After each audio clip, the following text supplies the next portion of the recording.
Hello बच्चों, उम्मीद है आप काफ़ी अच्छे होंगे और अपनी पढ़ाई को भी खूब बढ़िया तरीके से आगे बढ़ा रहे होंगे। आज हम लोग बात करेंगे ग्रेविटेशन की। डिटेल्ड वन शॉट है।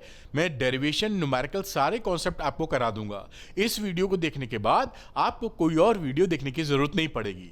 तो शुरू से अंत तक हर टॉपिक को ध्यान से देखिएगा, पूरा वीडियो देखिएगा जिससे कोई भी टॉपिक आपसे मिस ना हो। और इसके दौरान भी जो आपके एग्जामिनेशन में पूछे जाते हैं इंपॉर्टेंट, वेरी इंपॉर्टेंट टॉपिक्स, उनको भी वेरी इंपॉर्टेंट टॉपिक्स में बीच बीच में टिक कराता रहूंगा, जिससे आपका फोकस वहां पर बढ़ जाए। और ये हार्डवर्क अगर अरविंद सर का आपको पसंद आता है तो अरविंद एकेडमी चैनल को सब्सक्राइब करना मत भूलिएगा। चलिए फटाफट शुरू कर लेते हैं। ये रहा ग्रेविटेशन डिटेल्ड वन शॉट, जैसा आप देख रहे हैं बेटा। और इसमें हम लोग सारे कॉन्सेप्ट, डेरिवेशन और न्यूमेरिकल सब कुछ करने वाले हैं। कुछ बच्चों का रहता है कि सर जो आप पढ़ा रहे हैं इसका फ्री पीडीएफ भी उनको मिल जाए, तो कोई दिक्कत नहीं है। ये देखिए क्लास 11 फिजिक्स का फ्री पीडीएफ है। ये आप डाउनलोड करेंगे अरविंद एकेडमी ऐप से। अरविंद एकेडमी ऐप का जो लिंक है वो डिस्क्रिप्शन में मैंने दे दिया है। क्लिक करके डाउनलोड, क्लिक करके इंस्टॉल कर लीजिए। और जब अरविंद एकेडमी का ऐप खोलेंगे तो यहाँ स्टोर सेक्शन में जाइएगा और यहाँ पर देखिए क्लास 11 फिजिक्स पीडीएफ नोट्स आपको दिख रहे हैं। इसमें आप जाइएगा, यहाँ पर ये जो पीडीएफ्स हैं अनलॉक हैं, आप क्लिक करके उसको डाउनलोड कर सकते हैं। यहाँ पर मैंने प्राइस भी 1 लाख से ऊपर कर दिया, जैसे गलती से कोई बच्चा इसको परचेज ना कर ले, क्योंकि ये ऑलरेडी फ्री हैं। इसके अंदर जो भी पीडीएफ हैं सब के सब अनलॉक हैं, जो आप डाउनलोड कर सकते हैं बेटा।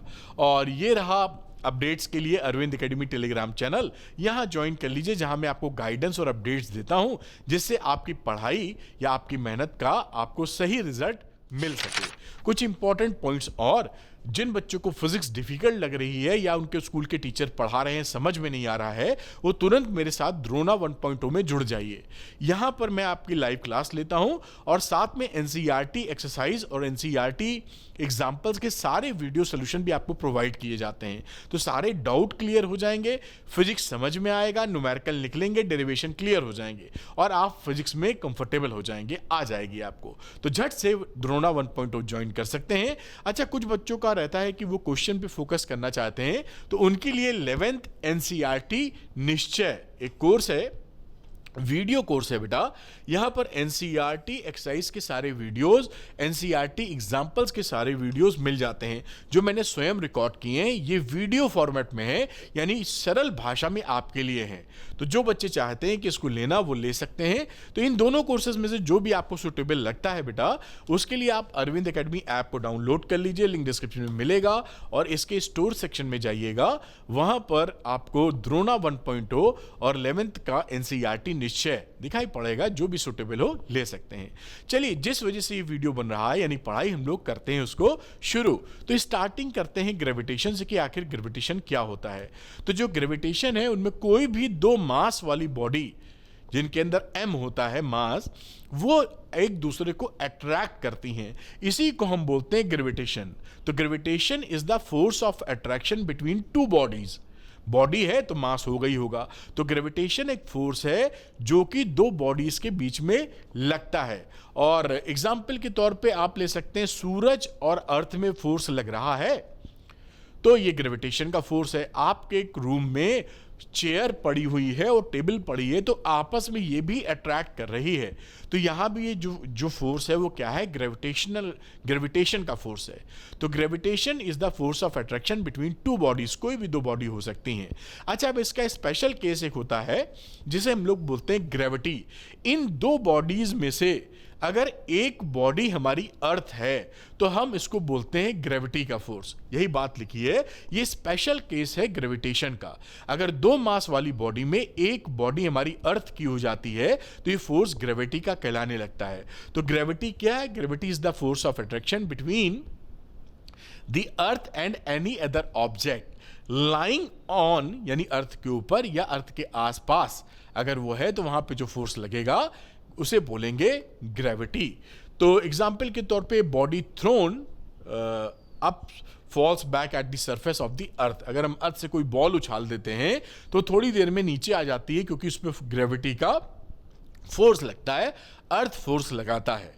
अब इसीलिए सिंपल भाषा की बात करें तो मान लीजिए अर्थ है और इस चेयर को खींच रहा है, तो यहाँ फोर्स ऑफ ग्रेविटी हम बोल देंगे। तो ग्रेविटेशन इन जनरल है, किन्हीं भी दो बॉडीज के बीच जो फोर्स लगेगा वो ग्रेविटेशन है, और उन दो बॉडीज में अगर एक बॉडी हमारी अर्थ हो जाती है तो उसी फोर्स को हम बोलते हैं ग्रेविटी का फोर्स। अब फ्री फॉल की बात करते हैं। अगर कोई मोशन ऑफ द बॉडी जो है केवल ग्रेविटी के अंदर हो रहा है, एक बॉल आप में उछाल दी सपोज करिए और केवल ग्रेविटी है, केवल अर्थ का फोर्स ही वहां लग रहा है, तो उसको बोलते हैं फ्री फॉल। बेसिकली अगर आप बात करें तो फ्री फॉल केवल वैक्यूम में होता है, क्योंकि वहां पर कुछ भी नहीं होता, वरना एयर होगी तो एयर का रेजिस्टेंस आपको मिल जाएगा।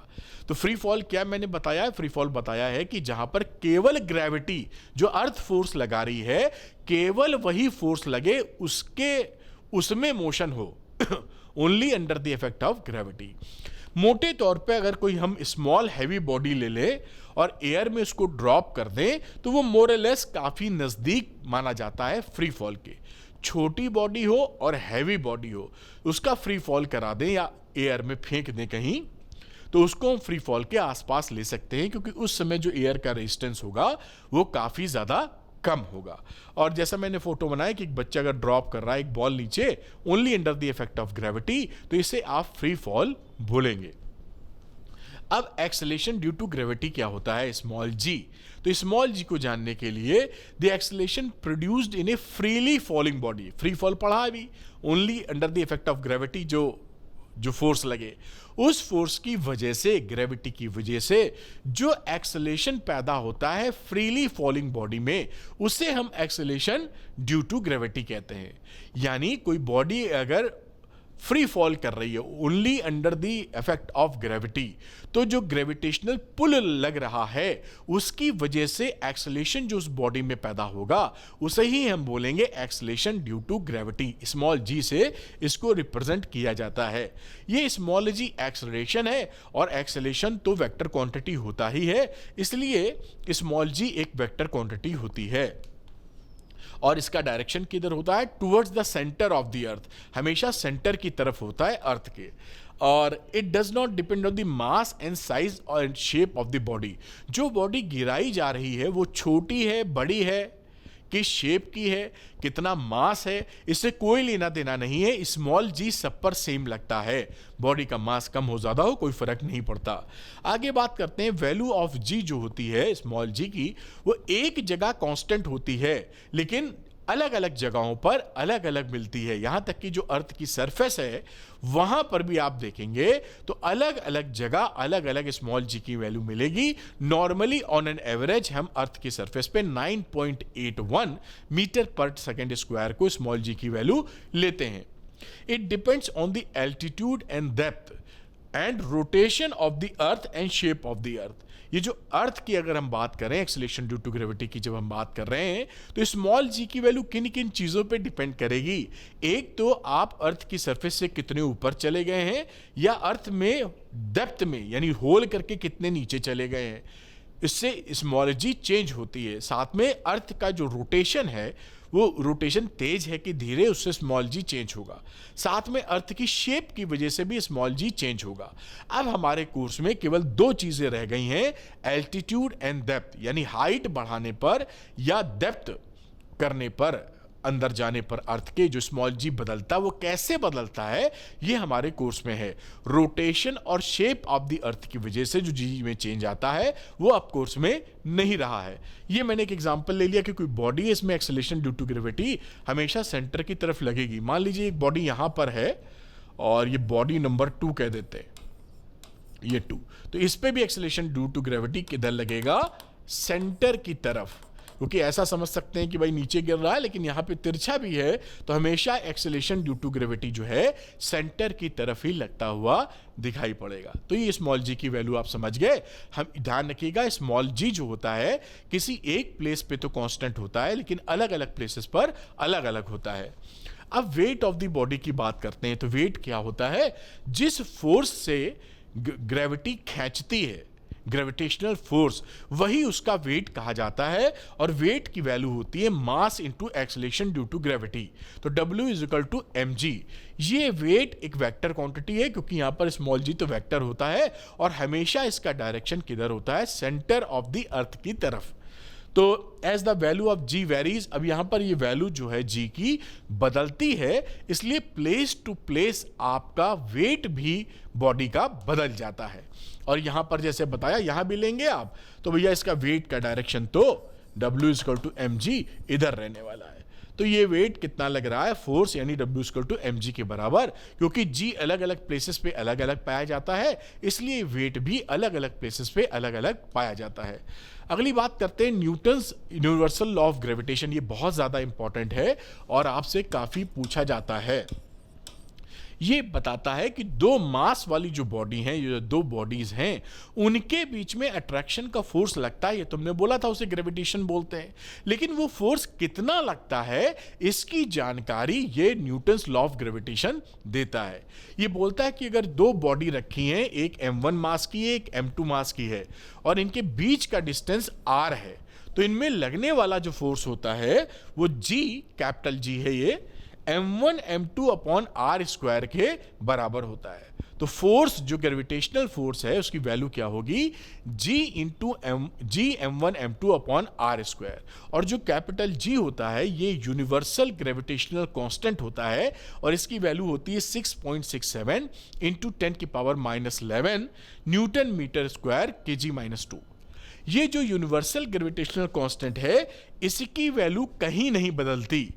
धरती पर भी वही वैल्यू मिलेगी 6.67 इंटू 10 की पावर -11, और चंद्रमा पे भी वही वैल्यू मिलेगी। यानी स्मॉल g तो बदलता है लेकिन कैपिटल G नहीं बदलता है। और ये जो फॉर्मूला आया है यूनिवर्सल लॉ ऑफ ग्रेविटेशन का, इसका प्रूफ कुछ नहीं है, केवल प्रोपोर्शनलिटी दिखा के प्रूफ किया गया है। जैसे force is proportional to product of two masses and force is inversely proportional to 1 upon r square. अब इन दोनों को मिला देंगे, कंबाइनिंग दीज टू, तो force is proportional to m1 m2 upon r square. और यहां एक प्रोपोर्शनलिटी कांस्टेंट लग गया, तो force is equal to G m1 m2 upon r square.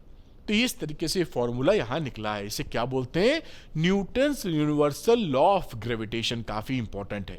ठीक है, आगे देखते हैं। अब देखिए क्या होता है कि न्यूटन्स जो ग्रेविटेशनल का लॉ था उसमें हमने फोर्स बताया था कि दो बॉडीज के बीच में कितना फोर्स लग रहा है। अब फोर्स होती है वेक्टर क्वांटिटी, तो डायरेक्शन भी बताना हमको पड़ेगा। एक तो कितना मैग्नीट्यूड है वो बताइए, दूसरा उसका डायरेक्शन भी बताइए। तो डायरेक्शन तो पीछे वाले फॉर्मूले में कहीं आया नहीं है, F is equal to G m1 m2 upon r square में कहीं डायरेक्शन नहीं है, इसलिए इसका वेक्टर फॉर्म बड़ा इंपॉर्टेंट होता है और यह है vector form of law of gravitation. अब वेक्टर फॉर्म में वेक्टर का इस्तेमाल किया जाएगा, इसलिए कुछ वेक्टर हम समझ लेंगे तब हम इस फॉर्मूले को लिखेंगे। तो पहला वेक्टर देखिए लिखा है r कैप 1 2। r कैप 1 2 कौन सा वेक्टर है, this is the unit vector from 1 to 2। ये देखिए यहां पर हमने एक मास लिया है जिसे 1 कह दिया है, इस मास को हमने 2 कह दिया है, और r12 जो है वो 1 से 2 की तरफ का डायरेक्शन रखता है और इसका मैग्नीट्यूड 1 है, यानी यूनिट वेक्टर। यूनिट वेक्टर का मैग्नीट्यूड कितना होता है, यूनिटी यानी 1, और डायरेक्शन तो होता ही है। तो जहां भी कैप लगा देते हैं वेक्टर के ऊपर वो यूनिटी वेक्टर बन जाता है, यूनिट वेक्टर बन जाता है। तो r12 का मतलब है यूनिट वेक्टर, यानी जिसका मैग्नीट्यूड 1 है और डायरेक्शन किधर है, 1 से 2 की तरफ। इसी तरीके से बात की जाए तो r21 कैप की बात कर रहे हैं, तो ये यूनिट वेक्टर हो गया जिसका मैग्नीट्यूड 1 है और डायरेक्शन किधर है, 2 से 1 की तरफ। ये देखिए 2 से 1 की तरफ। तो r21 कैप, ये r कैप 21 जो वेक्टर है वो यूनिट वेक्टर है 2 से 1 की तरफ। एक फोर्स की बात करते हैं F12। जो F12 फोर्स होता है उसका मतलब होता है फोर्स ऑन 1 ड्यू टू 2, यानी एक पर जो फोर्स लग रहा है दूसरे के द्वारा। तो फोर्स ऑन 1 ड्यू टू 2 आप F12 लिख देंगे। जैसे यहां की बात करें तो इस पे जो फोर्स लग रहा है वो 1 पे, ये मास m1 है तो 1 पे फोर्स लग रहा है, 2 लगा रहा है, तो F12 इज दिस वन। और इसी तरीके से F21 कह देते हैं। F21 का मतलब है फोर्स ऑन 2 ड्यू टू 1, इस पे लगने वाला फोर्स ये जो लगा रहा है, तो ये देखिए यहां पर भी लिख दिया है F21 force on two due to 1। ये आपको यहां पर क्लियर होने चाहिए। अब उसके बाद यहां पर आप इक्वेशन लिख दीजिए, फॉर्मूला लिख दीजिए। अब ये जो फॉर्मूला है F12 यानी force on 1 due to 2 minus G m1 m2 upon are square, magnitude हमको मालूम ही था, और दिशा दे दी R21 माइनस साइन के साथ। ये माइनस साइन आपको क्या बता रहा है कि फोर्स और R21 का जो डायरेक्शन है वो एक दूसरे से अपोजिट डायरेक्शन में है। देखिए जो फोर्स ऑफ अट्रैक्शन है वो इधर है और R21 किधर है, इसका उल्टी डायरेक्शन में है ना। ये देखिए डायरेक्शन दोनों का विपरीत है, इसीलिए माइनस साइन आ गया है।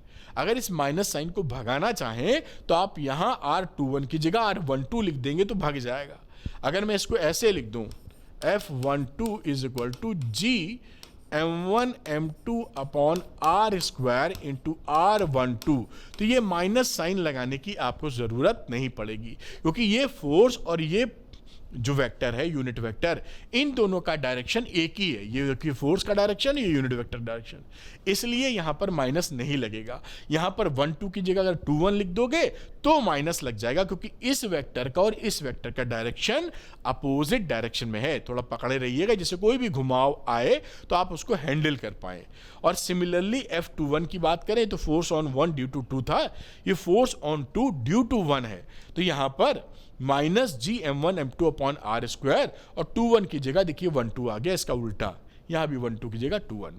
तो ये क्या है, vector form of ohms, vector form of gravitational law. इससे फोर्स क्योंकि वेक्टर है इसलिए इसके अंदर मैग्नीट्यूड डायरेक्शन दोनों ही इंक्लूड हो जाता है। अब देखिए इंप्लीकेशन ऑफ वेक्टर फॉर्म, यानी जो हमने वेक्टर फॉर्म में लिखा है यूनिवर्सल ग्रेविटेशनल लॉ, इससे क्या हमको फायदा मिला या इसका इंप्लीकेशन क्या हुआ। तो यहां पर हमने देखा कि R21 is equal to minus R12 होता है।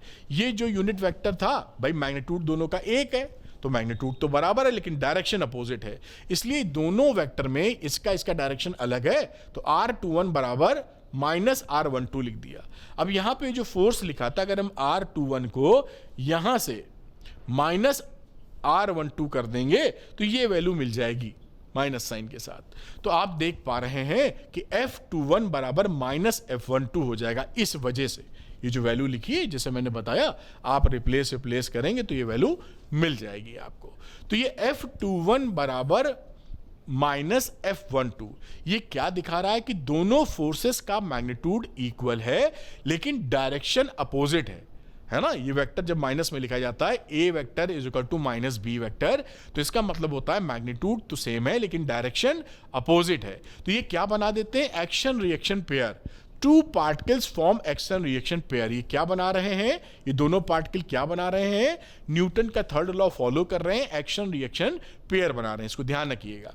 अगली बात करते हैं कि इसका डायरेक्शन की बात करें, क्योंकि इसका जो डायरेक्शन है, ये जो वेक्टर यूनिटी वेक्टर था उसी डायरेक्शन में है, उस डायरेक्शन अलोंग दिस डायरेक्शन, ये तो ऐसे या तो ऐसे, यहां तो क्या अट्रैक्शन है।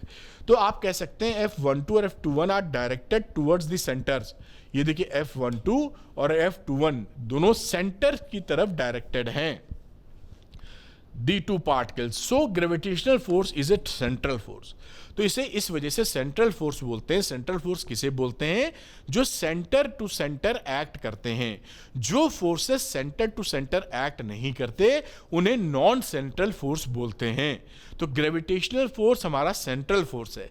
क्या कोई ऐसा फोर्स बताया जा सकता है जो आप समझ जाएं जो कि नॉन सेंट्रल हो? उसका आंसर है जी हां, न्यूक्लियर फोर्स जो होता है।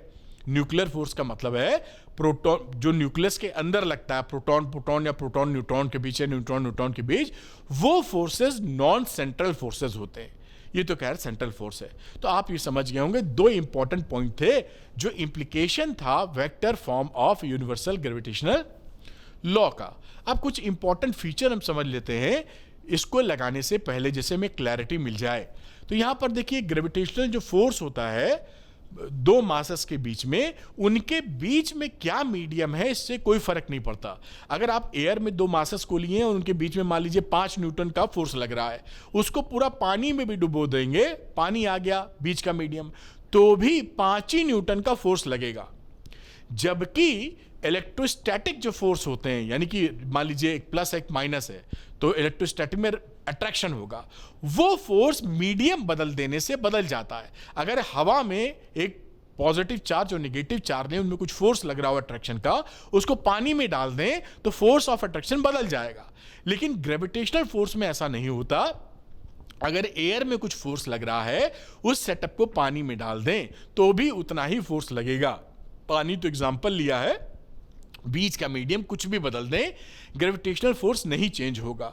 दूसरी बात करते हैं कि जो म्यूचुअल ग्रेविटेशनल फोर्स होते हैं, ये एक्शन और रिएक्शन पेयर बनाते हैं, अभी हमने देखा था, यानी न्यूटन्स का थर्ड लॉ फॉलो करते हैं। ठीक, अगली बात, the law of gravitation strictly hold for point masses.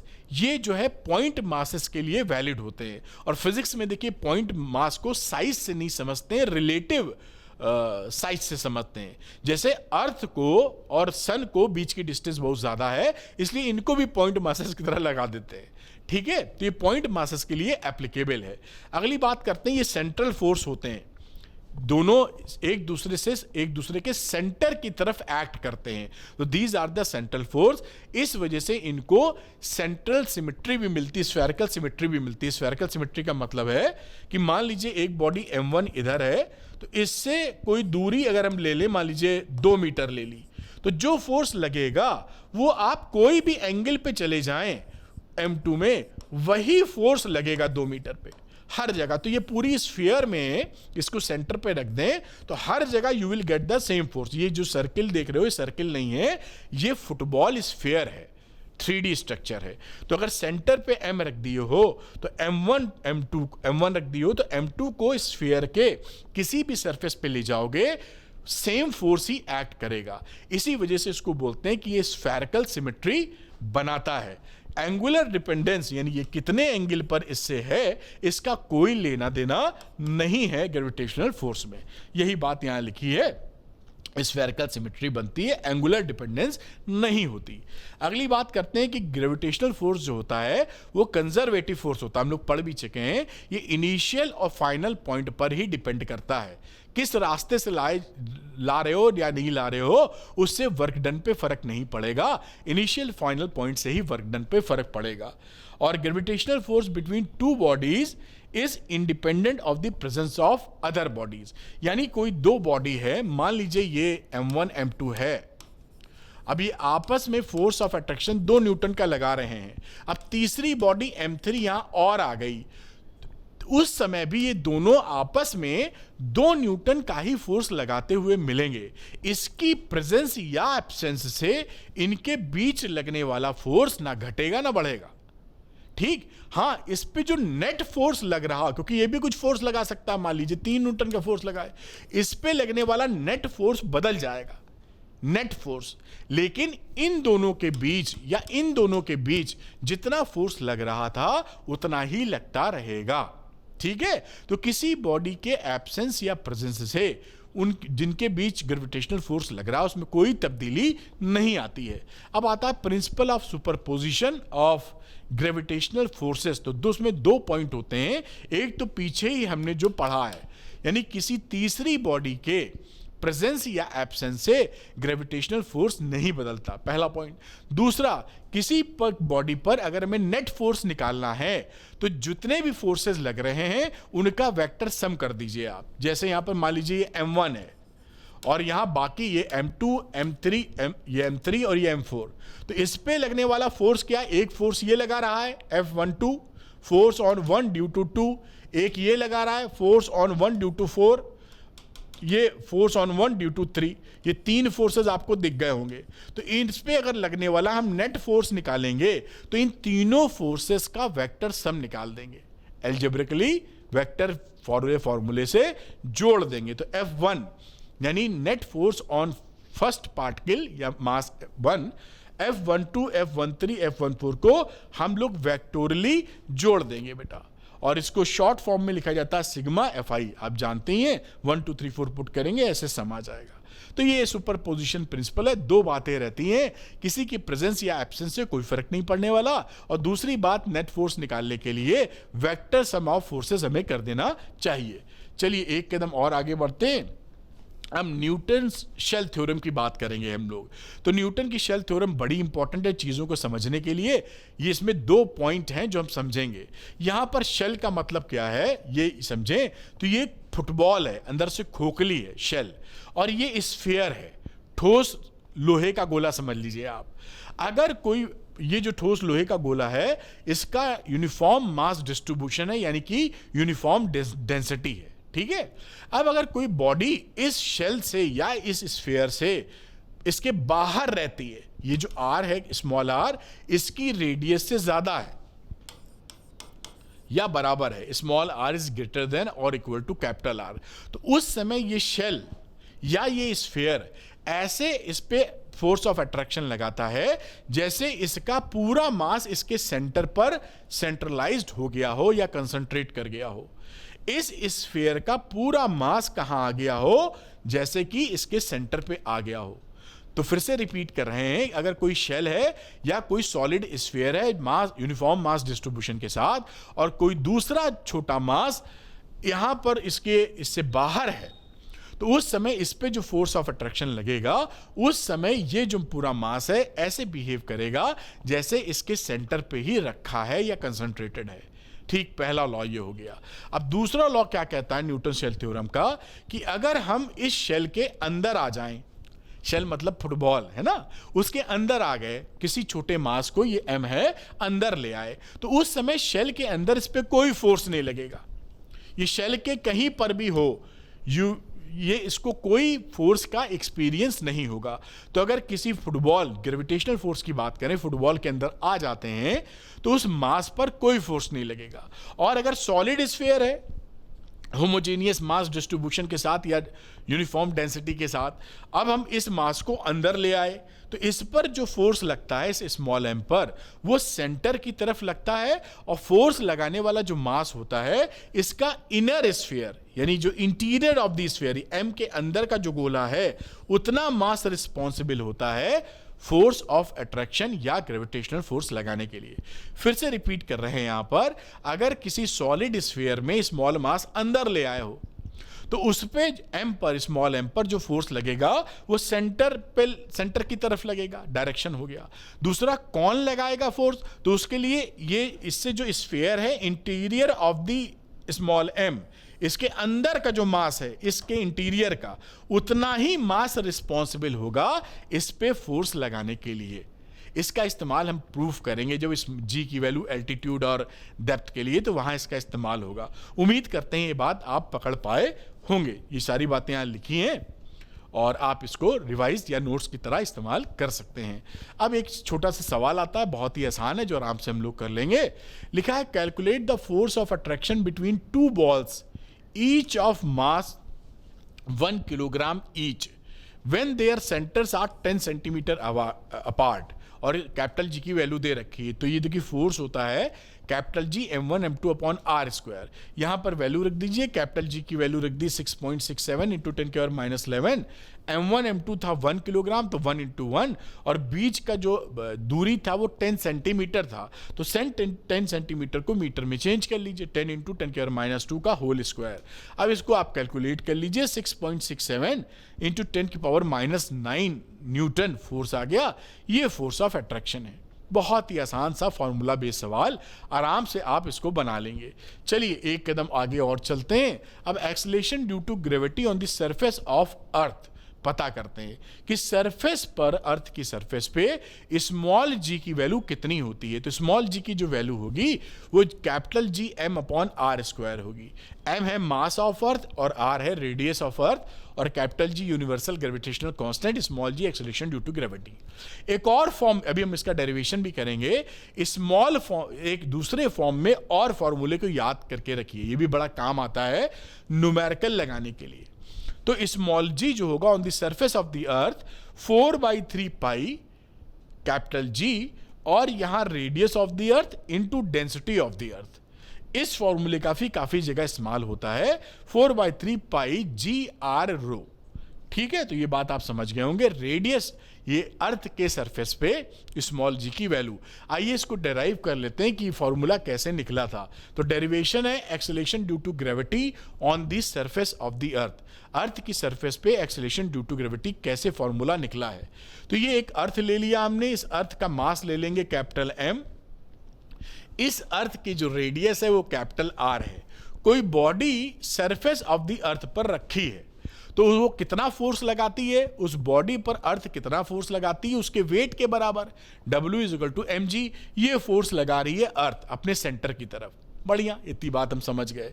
तो force of attraction between earth and the body, earth और इस बॉडी के बीच में फोर्स ऑफ अट्रैक्शन क्या हो गया, F = capital G m1 m2, capital M earth का, स्मॉल m उस बॉडी का, और बीच का डिस्टेंस r², क्योंकि यहां पर सरफेस पे ही है तो डिस्टेंस रेडियस के बराबर ही हो जाएगा।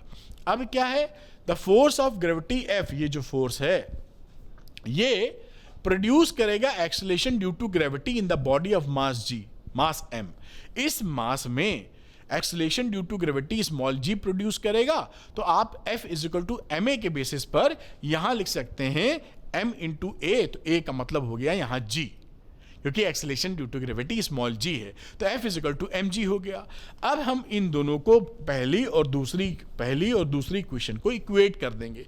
तो mg = Gmm/r², और यहां से स्मॉल m देखिए कट गया, तो स्मॉल g की वैल्यू क्या आ गई, कैपिटल Gm/r², और यही एक्सेलरेशन ड्यू टू ग्रेविटी है on the surface of the अर्थ। तो इस फॉर्मूले को याद भी रखें, और यहां पर मैंने डेरिवेशन भी कराया, बहुत ही आसान डेरिवेशन है लेकिन पूछ पाछ लिया जाता है, तो आप इसकी तैयारी करके रखेंगे। चलिए एक कदम और आगे बढ़ाते हैं। हाँ, किसी को इसका PDF अगर चाहिए तो अरविंद एकेडमी ऐप को डाउनलोड करके फ्री में वहां से आप ले सकते हैं। कैसे PDF को लेना है ये मैंने इस वीडियो के शुरू में बताया है, तो वहां 1 मिनट देख लेंगे तो आपको क्लैरिटी मिल जाएगी। आइए चलते हैं, एक न्यूमेरिकल लेते हैं, बहुत ही आसान है, मजेदार है। लिखा है a man can jump 1.5 metre high on the earth. एक बंदा है जो अर्थ पर 1.5 मीटर तक की उछाल जंप कर सकता है। Calculate the approximate height he might be able to jump on a planet. किसी प्लैनेट पर इसको जंप करना है।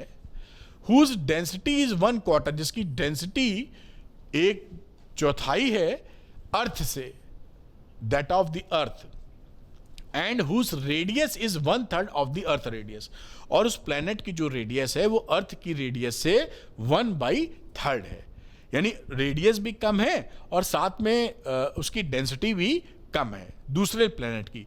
वहां पर अगर उछलता है वो तो कितना हाइट पकड़ सकता है ये बताना है। तो आइए देखते हैं। Acceleration due to gravity on the earth surface, earth की सरफेस पे एक्सेलरेशन ड्यू टू ग्रेविटी कितना आएगा, वो g की वैल्यू होती है 4/3 pi capital G r into rho. मैंने ये फॉर्मूला आपको बताया था, वही लगा दिया। अब यहां पर देखिए ऑन दी प्लैनेट की बात की जाए तो g' उस प्लैनेट के लिए 4/3 पाई कैपिटल G तो हर चीज के लिए सेम होता है, लेकिन radius of the planet and density of the planet इस्तेमाल कर लिया। अब हमें गिवन था कि जो प्लैनेट का डेंसिटी है वो अर्थ की डेंसिटी से 1/4 है, 1/4 लिखा है, और यहां पर रेडियस जो प्लैनेट का है वो अर्थ की रेडियस से 1/3 है।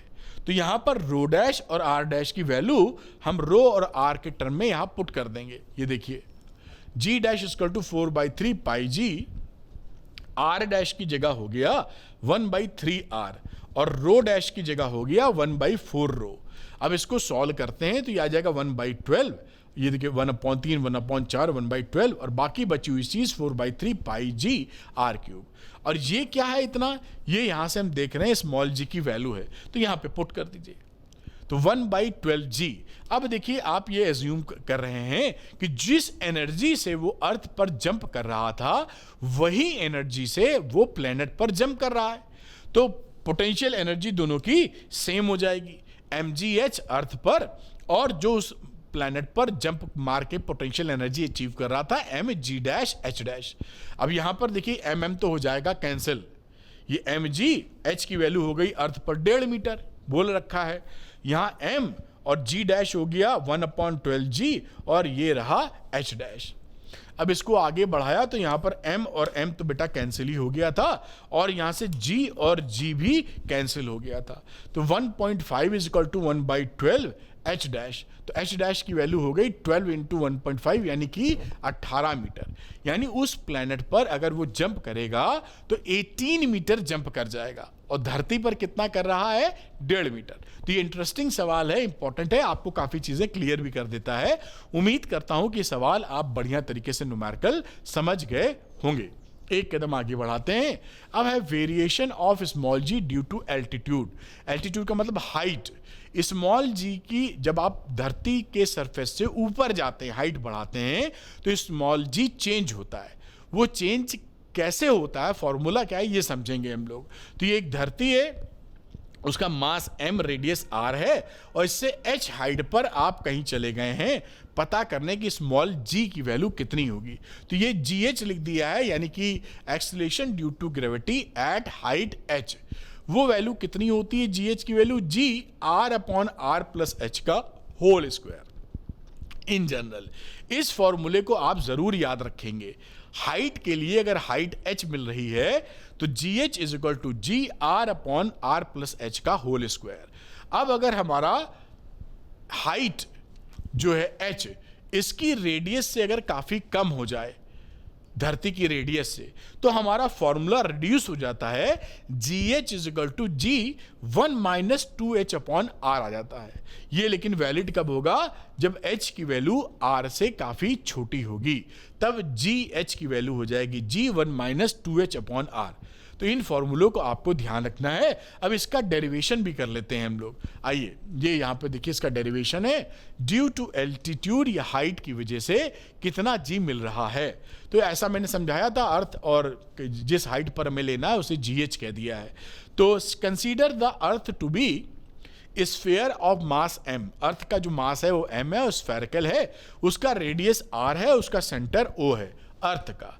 अब then the acceleration due to gravity at A, ये सरफेस पे, on the surface of the earth, उसकी वैल्यू क्या हो जाएगी स्मॉल जी की? Capital G m/r square. ये हम समझ चुके थे कि on the surface of the earth gravity कितनी हो गई small g? Capital G m/r square. अगली बात देखिए, if gh is the acceleration due to gravity at point B at the height h from the earth surface. ये अर्थ की surface से h height पर आपको जो ग्रेविटी मिल रही है, एक्सेलरेशन ड्यू टू ग्रेविटी, वो gh है। इसी को हमें निकालना है। तो यहां पर gh की वैल्यू क्या लिख देंगे? gm/r प्लस h का होल स्क्वायर। भाई यहां से डिस्टेंस कितनी हो गई अब? r plus h। तो ये g जैसे ये लिखा था तो gm, और नीचे लिख दिया r प्लस h का होल स्क्वायर, इक्वेशन नंबर 2। अब डिवाइड कर देंगे दूसरी इक्वेशन को, इस इक्वेशन को इससे पहली इक्वेशन से। तो हमारी वैल्यू आ गई gh/g, gh को g से डिवाइड कर दिया, gm/r प्लस h का होल स्क्वायर को इससे डिवाइड किया, तो उसको पलट के मल्टीप्लाई कर दो। डिवाइड करना क्या होता है? पलट के मल्टीप्लाई कर दो। यहां देखिए gm गया कट, तो ये वैल्यू आ गई gh/g is equal to r² plus h का होल स्क्वायर। और इसे आप लिख सकते हैं gh/g r², और यहां से हम क्या करेंगे? r कॉमन ले लेंगे। जब r कॉमन लोगे तो इस स्क्वायर की वजह से r² बचेगा, और नीचे h/r आ जाएगा, तो r² कट गया, ये h/r बचा है, और इसको ऊपर ले जाओगे तो पावर -2 बचेगा। तो ये gh/g 1 प्लस h/r की पावर -2, यानी gh is equal to g 1 plus h/r की पावर -2। ये इन जनरल फॉर्मूला हो गया। ये फॉर्मूला यही है जो पीछे लिखा था कि gh is equal to g, और ब्रैकेट में r/r प्लस h का होल स्क्वायर। इसको इस तरह से लिखा था पीछे, कंफ्यूज ना हो इसलिए बता रहा हूं, r/r प्लस h का होल स्क्वायर। तो इन जनरल आप इस फॉर्मूले को पकड़ के रखेंगे। अब इस फॉर्मूले में क्या है? ये सेम फॉर्मूला यही। अब इसमें देखिए, अगर स्मॉल h की वैल्यू रेडियस ऑफ अर्थ से काफी छोटी हो जाए तो उस समय h/r की वैल्यू क्या हो जाएगी? Very very less than 1। उस समय हम बाइनोमियल थ्योरम लगा देंगे, इसको एक्सपैंड कर देंगे बाइनोमियल थ्योरम से, और जो हायर पावर ऑफ h/r होती है उसको नेग्लेक्ट कर देते हैं, क्योंकि h/r जो होता है 1 से बहुत छोटा है, तो स्क्वायर होगा तो और छोटा हो जाएगा, और क्यूब होगा तो और ही छोटा हो जाएगा। उसके तहत हमें जो GH की वैल्यू मिल जाती है G1 माइनस 2H/R। ये फॉर्मूला बन गया। ये वैलिड कब है? जब H की वैल्यू कैपिटल R से काफी छोटी हो, तब ये लगाएंगे GH equal to G1 minus 2H/R। Otherwise in general ये फॉर्मूला लगाएंगे जब हाइट कंपैरिजन में हो या हाइट को नेग्लेक्ट ना कर पाए आर के रिस्पेक्ट में। तो दिस इज इंपॉर्टेंट डेरिवेशन। ये आपके एग्जाम के लिए बहुत ज़्यादा इंपॉर्टेंट है। जैसे मैंने बोला था कि मैं आपको बताता चलूँगा कौन कौन सी चीज़ें इंपॉर्टेंट हैं और उस पर ध्यान देते रहिएगा, नोट कर लीजिएगा, उससे आपको काफ़ी हेल्प मिलेगी। खैर, ये नोट कर पाए होंगे। अब एक सवाल ले लेते हैं इसके ऊपर। लिखा है at what height from the surface of the earth will the value of G be reduced by 36%? किस हाइट पर स्मॉल g की वैल्यू 36% का रिड्यूस्ड हो जाएगी from the value eight the surface, जो वैल्यू सरफेस पे थी उसकी अपेक्षा। और सरफेस ऑफ द अर्थ जो रेडियस है अर्थ की वो 6400 किलोमीटर है। तो अब देखिए क्या है, suppose at height h value of g reduces by 36%। अगर 36% से कम होती है तो 64% बचेगी। भाई 36% कम कर दोगे तो 64, 100 में से 36 घटा दिया, 64, यानी कि जो अर्थ की सरफेस पे स्मॉल g थी और हाइट h की बात करें वहां पर आपको उसका 64% मिलेगा। तो ये वैल्यू हो गई GH equal to 64% of small g। 64% का मतलब होता है 64/100 इंटू स्मॉल g। लेकिन जो फॉर्मूला होता है GH का वो क्या होता है, GR/R प्लस H का होल स्क्वायर। इसका इस्तेमाल करेंगे, पुट कर देंगे वैल्यू, तो इस GH की जगह 64/100G और यहां पर GR plus R plus H का होल स्क्वायर। ये देखिए ये G और ये G कट गया, यहां पर स्क्वायर है तो रूट ले लो, तो ये R/R प्लस H का होल स्क्वायर 64/100 और R/R प्लस H लोगे, इसका रूट हो गया 8, इसका रूट हो गया 10। अब क्रॉस मल्टीप्लाई कर दीजिए, 10R 8R plus 8H, 10R में 8R घटाओगे 2R बराबर 8H और इससे H बराबर R/4 आ जाएगा। और रेडियस दे रखी है 6400 किलोमीटर, 4 से डिवाइड करेंगे तो 6400 किलोमीटर आपका आंसर आ गया। यानी अगर आप धरती के सरफेस से 1600 किलोमीटर ऊपर चले जाते हैं तो उस समय जो G की वैल्यू मिलेगी वो 64% ऑफ G होगी, जो कि धरती की सरफेस पे थी, या कह लीजिए 36% रिड्यूस कर जाएगी। तो ये इंपॉर्टेंट क्वेश्चन था, मेरे ख्याल से ये भी आप समझ गए होंगे बहुत क्लैरिटी के साथ। आइए चलते हैं आगे। अब वेरिएशन ऑफ G की बात करेंगे ड्यू टू डेप्थ, यानी अर्थ के सरफेस से आपने सुरंग बना दी है, अर्थ के अंदर घुस रहे हैं, तो किसी डेप्थ D पर घुस गए हैं अगर, तो वहां स्मॉल g क्या मिलेगा। आपने देखा था कि हाइट बढ़ाने पर G घटता है, यहां भी देखेंगे कि डेप्थ में भी G घटेगा, यानी सरफेस से ऊपर जाओ या सरफेस से डेप्थ में नीचे आओ, दोनों ही कंडीशन में आपका स्मॉल g घटता हुआ आपको दिखाई पड़ेगा। तो आइए यहां पर समझते हैं, ये सरफेस पे थे आप, अर्थ है पूरी पीली वाली पूरी अर्थ है, और इससे D डेप्थ नीचे चले गए हैं, आप यहां पर पहुंच गए हैं, तो यहां पर acceleration due to gravity small g है, और इस B पॉइंट पर जिसे हम GD लिख रहे हैं, ये एक्सेलरेशन ड्यू टू ग्रेविटी हमको निकालनी है। ये अगर आपका D है और पूरा रेडियस अर्थ का R है, तो ये जो बचेगा वो R माइनस D बचेगा। आइए चलते हैं आगे की बात समझते हैं। तो ये फॉर्मूला GD का बन जाएगा G1 minus D by R। GD क्या है, डेप्थ D पर कितना एक्सेलरेशन ड्यू टू ग्रेविटी है, और G acceleration due to gravity at the surface of the earth, small d depth है, R इसका रेडियस है। अब इसका डेरिवेशन करेंगे हम लोग, तो ये देखिए यहां पर डेरिवेशन लिखा है, this is also very important. तो पीछे मैं समझा चुका हूं इस डायग्राम का मतलब आपको, तो एक कदम आगे बढ़ जाते हैं। On the surface of the अर्थ, इस सरफेस पे स्मॉल g कितना है, Gm/R²। अब देखिए, assuming earth to be a homogeneous sphere of average density rho, हम अर्थ को एक यूनिफॉर्म होमोजीनियस मास डिस्ट्रीब्यूशन मान रहे हैं, यानी उसकी डेंसिटी यूनिफॉर्म है।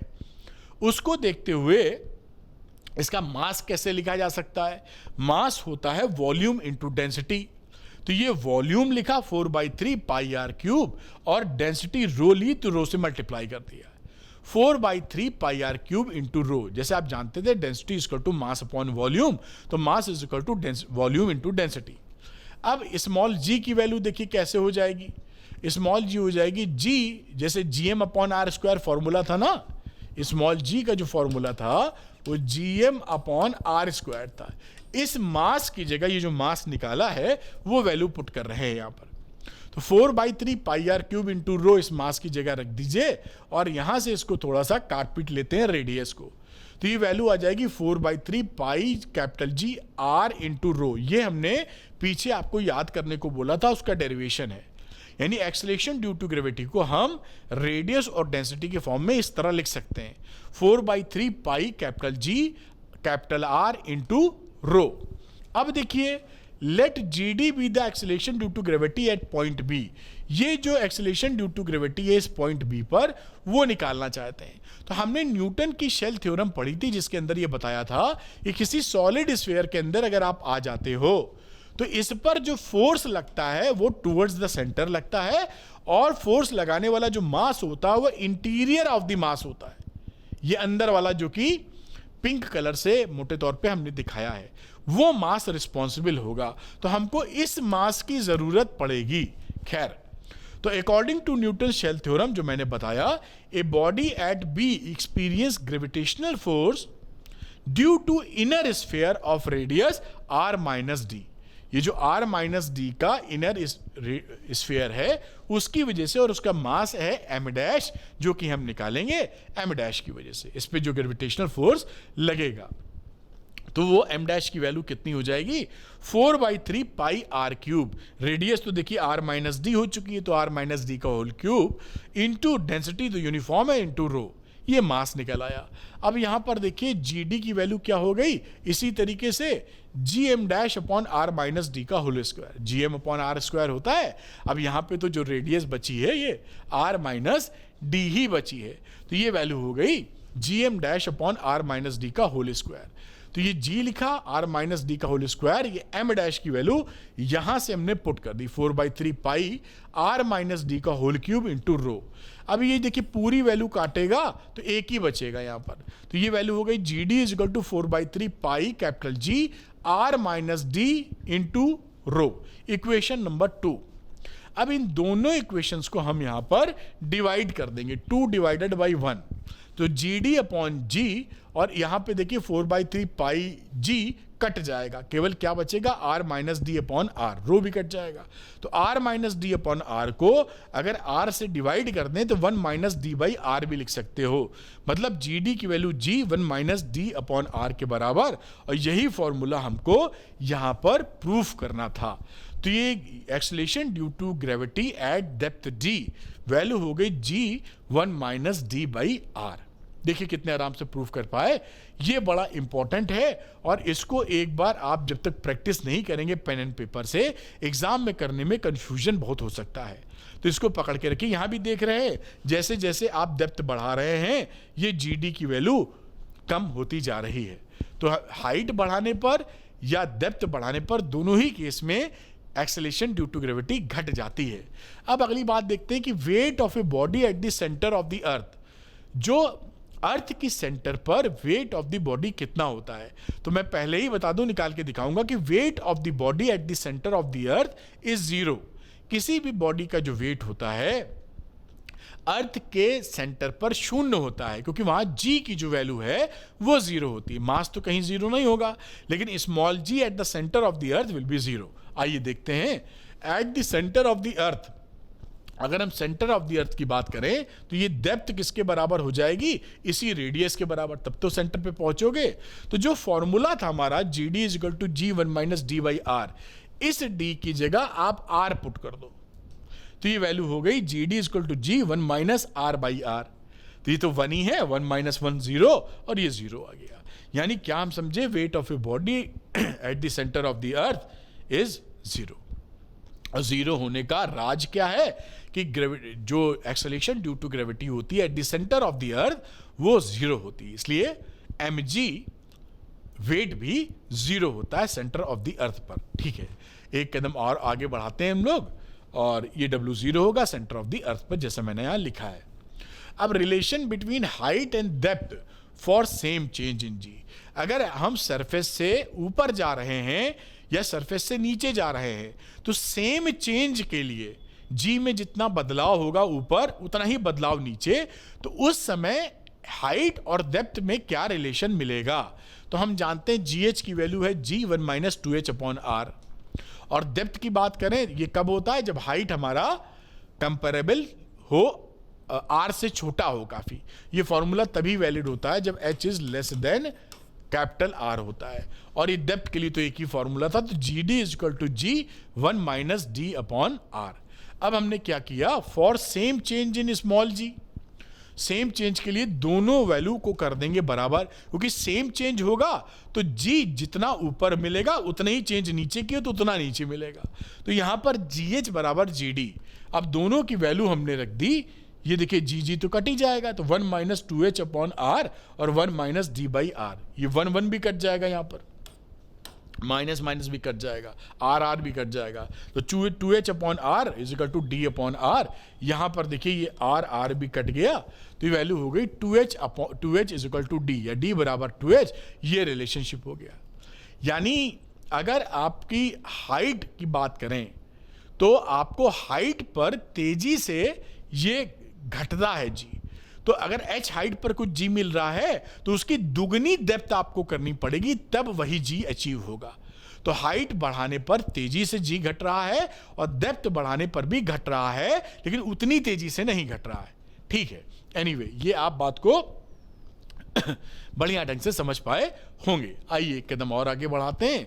Only when H is very very less than capital R, ये मैंने बात आपको बता रखी है, तो इसको ध्यान रखना जरूरी है। अब एक न्यूमेरिकल है, ये इसको देखते हैं।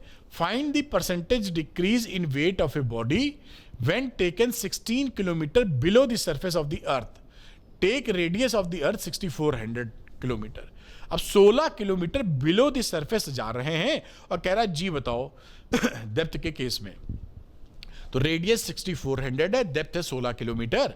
फॉर्मूला होता है g d is equal to g 1 minus d by R in the case of depth. तो यहां हो गया देखिए वैल्यू जी 1 माइनस ये डी की जगह 16, नीचे 6400, तो ये इसको सॉल्व कर लोगे काट पीट के तो 390, ये नीचे बचेगा 16 चौके 64, 1 अपॉन 400, 400 माइनस 1 यानी 399 अपॉन 400 जी। अब अगर आपको निकालना है परसेंटेज डिक्रीज, तो परसेंटेज के लिए पहले डिफरेंस निकाल लेते हैं, जी माइनस जी डी। तो जी माइनस जी में से ये जी डी की वैल्यू आपने घटा दी, तो 400 में से 399 घटेगा तो 1 अपॉन 400 जी बचेगा। अब परसेंटेज डिक्रीज इन वेट जो कि होता है m g minus m g d upon m g, ये परसेंटेज डिक्रीज निकालते हैं इनटू 100। ये देखिए तीनों जगह से एम जाएगा कट यहां पर, तो ये वैल्यू बचेगी जी माइनस जी डी अपॉन जी इंटू 100। जी माइनस जी डी की वैल्यू आप निकाले हुए हो 1 अपॉन 400 इंटू जी अपॉन जी, ये देखिए जी जी कट गया, तो 100 अपॉन 400 यानी 0.25% आपका आंसर आ गया। कितना चेंज हुआ है, कितने परसेंट चेंज हुआ है स्मॉल जी में, 0.25%। ये इस तरह से देखिए सॉल्व कर लेंगे। ये न्यूमेरिकल भी ऐसे आते बहुत हैं, ये भी आप करना सीख गए होंगे। एक कदम और आगे बढ़ाते हैं। अब आता है अगला टॉपिक जिसे हम बोलते हैं ग्रेविटेशनल फील्ड। तो ग्रेविटेशनल फील्ड क्या होता है, अर्थ के आजू बाजू स्पेस में जहां तक हम ग्रेविटेशनल फोर्स को एक्सपीरियंस कर सकते हैं उसको हम बोलते हैं ग्रेविटेशनल फील्ड। अगर हमें यहां पर ग्रेविटेशनल फोर्स लगता हुआ दिख रहा है तो इसका मतलब है यहां पर ग्रेविटेशनल फील्ड है। इस फील्ड में, इस ग्रेविटेशनल फील्ड में कोई भी मास, कोई भी बॉडी आती है तो उस पर फोर्स एक्सपीरियंस हो जाता है। तो इस ग्रेविटेशनल फील्ड में कोई भी बॉडी जब आएगी तो वो फोर्स एक्सपीरियंस करेगी और उस फोर्स का direction towards the centre of the sun होगा। ठीक, ये बात आप समझ गए।